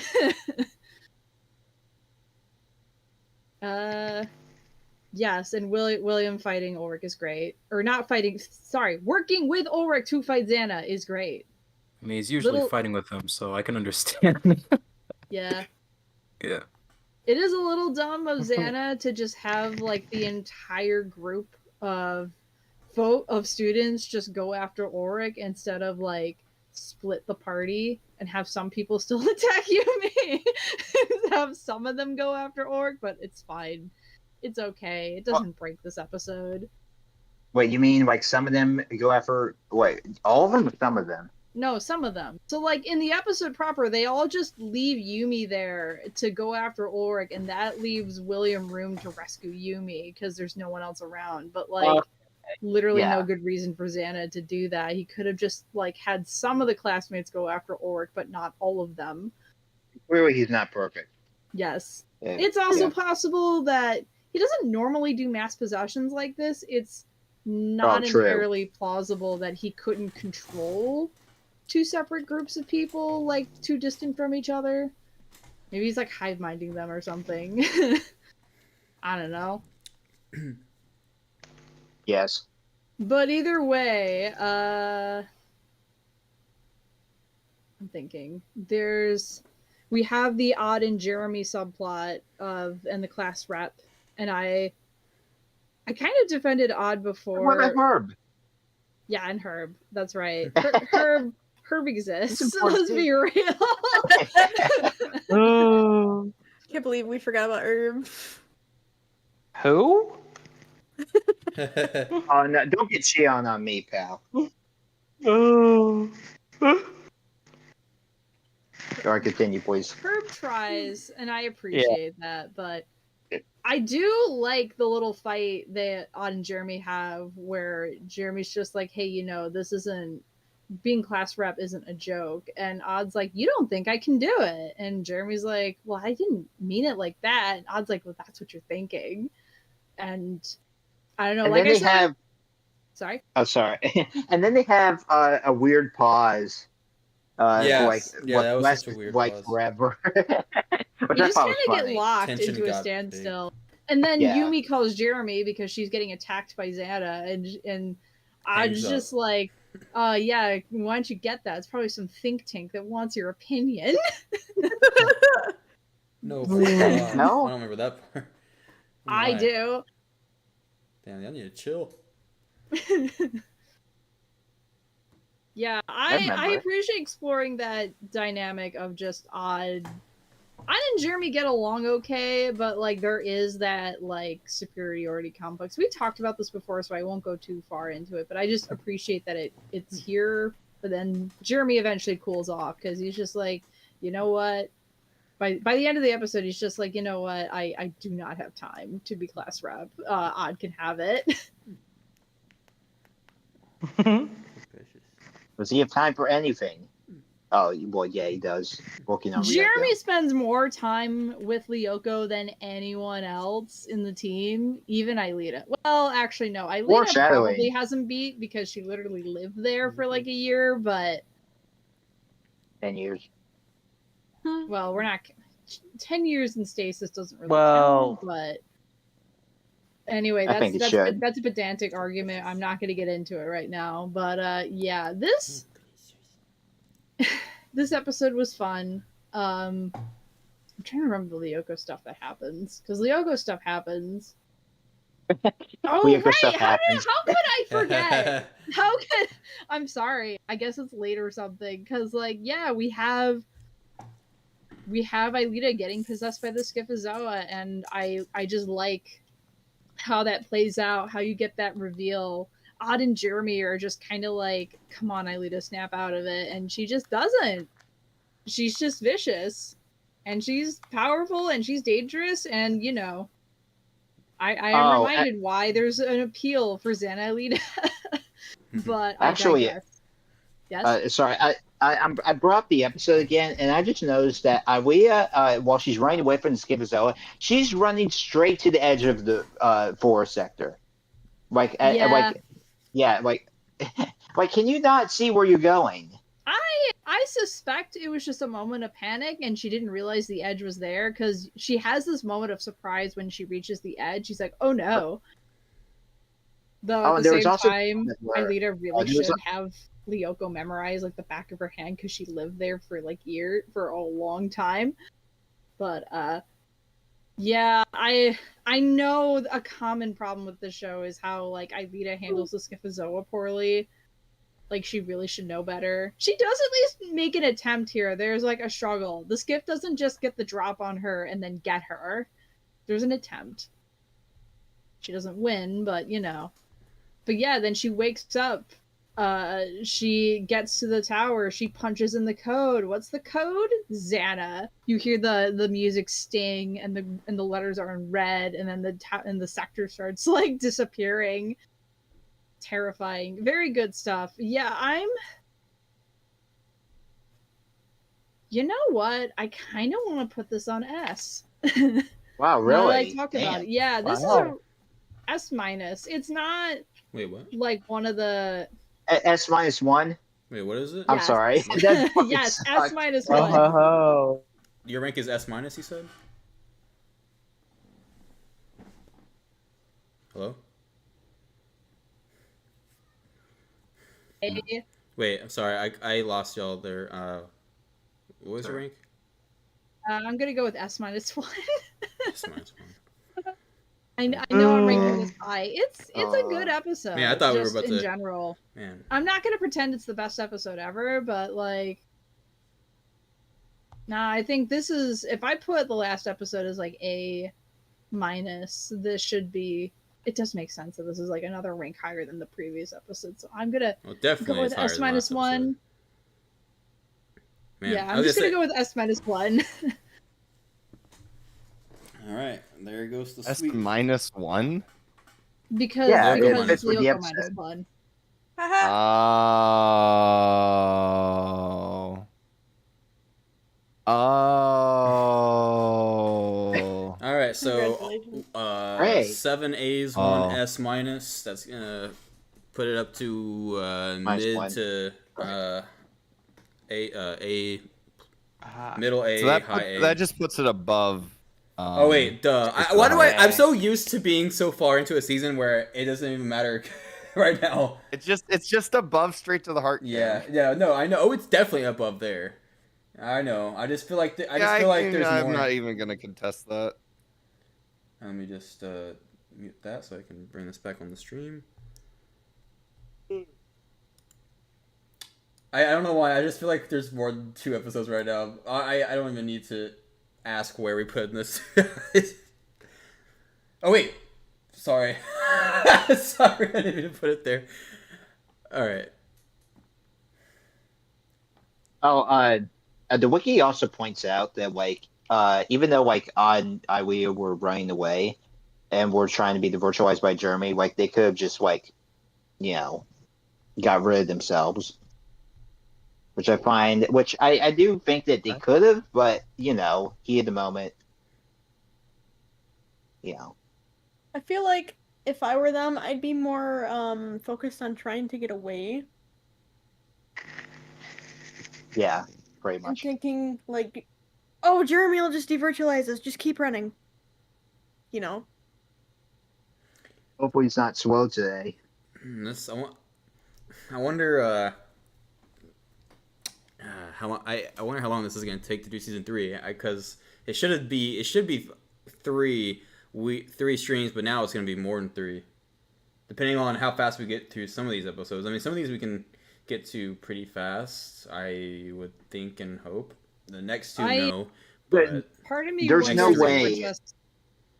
if we've just gotten into a rhythm of just like we're just gonna. I'm gonna be deep damned, into an though. episode. I'm going to be damned though if this becomes longer than season 2, because none of us thought that. I doubt that. We I thought doubt season it's gonna 2. go that hard. Yeah, that's what I'm saying. I got to look back and- on how many streams and which day and like count the days of the streams we did season 2 for. We had 7. It was 7 parts. So yeah, there's no way. There's no way. Season 1 was 2. Ain't no not way hitting that some. like Season 1 was 2 ain't streams. no way that like. Sorry. Only because the very first stream was just, we did like a lot of episodes that first stream. We did 5 hours that first stream. So that could probably be still less than season 2 though. So I see probably 1, 2, 3, 4. I do see 4 more streams probably.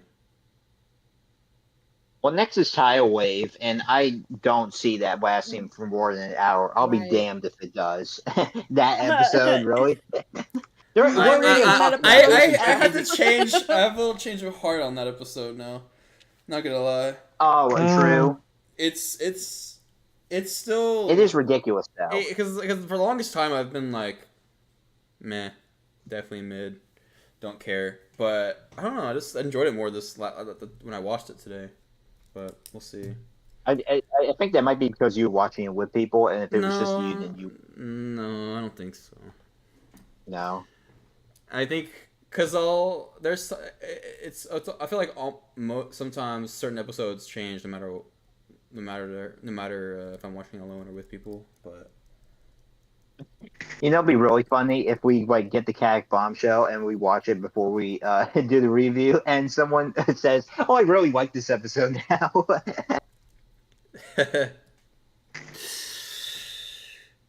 That would be messed up. All right, I'm gonna No. get. I mean, Momo. I'm totally ready to be the guy who Whiskey, you're just out? likes Caddick Bombshell.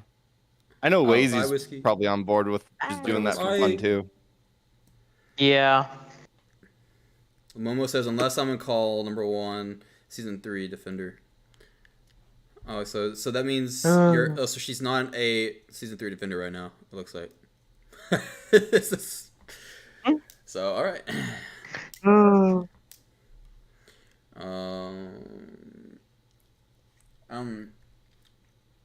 I think I don't really know if we'll get to Aelita on the next stream.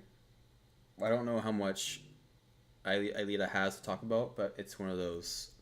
Alita is one of those ones. episodes that I think we're gonna have a lot to say. Yeah. Oh boy. Yeah. So no, like, I will. So I don't know. It's gonna be. It just depends on how fast we get through Tidal Wave. Falsely is a very big favorite of mine, but I feel like a lot of people like that one. And it's gonna be hard to fit those 3. I think. There's Pretender and The Secret, and Temporary Insanity.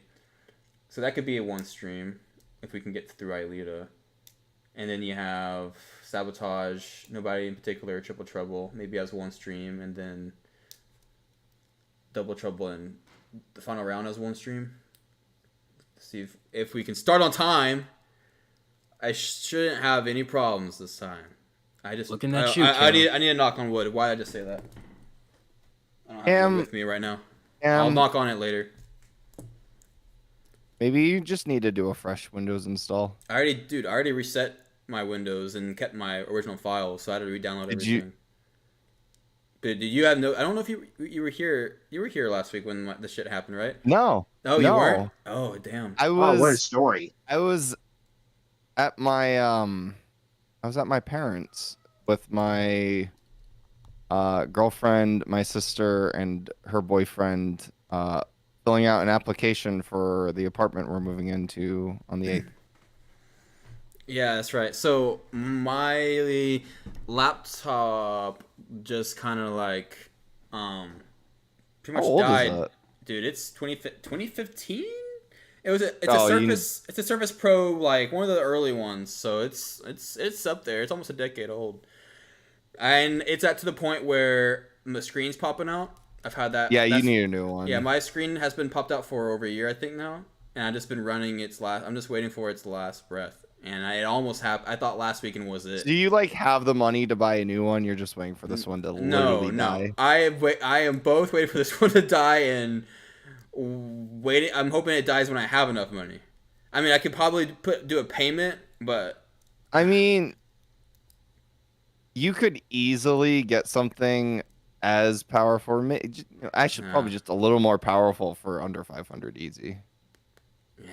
It's especially not gonna be worth especially it, Cam, next week or this upcoming week is Black Friday. Yeah, that would be the time. Yeah, that would be the time. Amazon. I'll keep an eye. But I just don't think I'm gonna. If there's a good deal that I can like do payments on, I could maybe do that.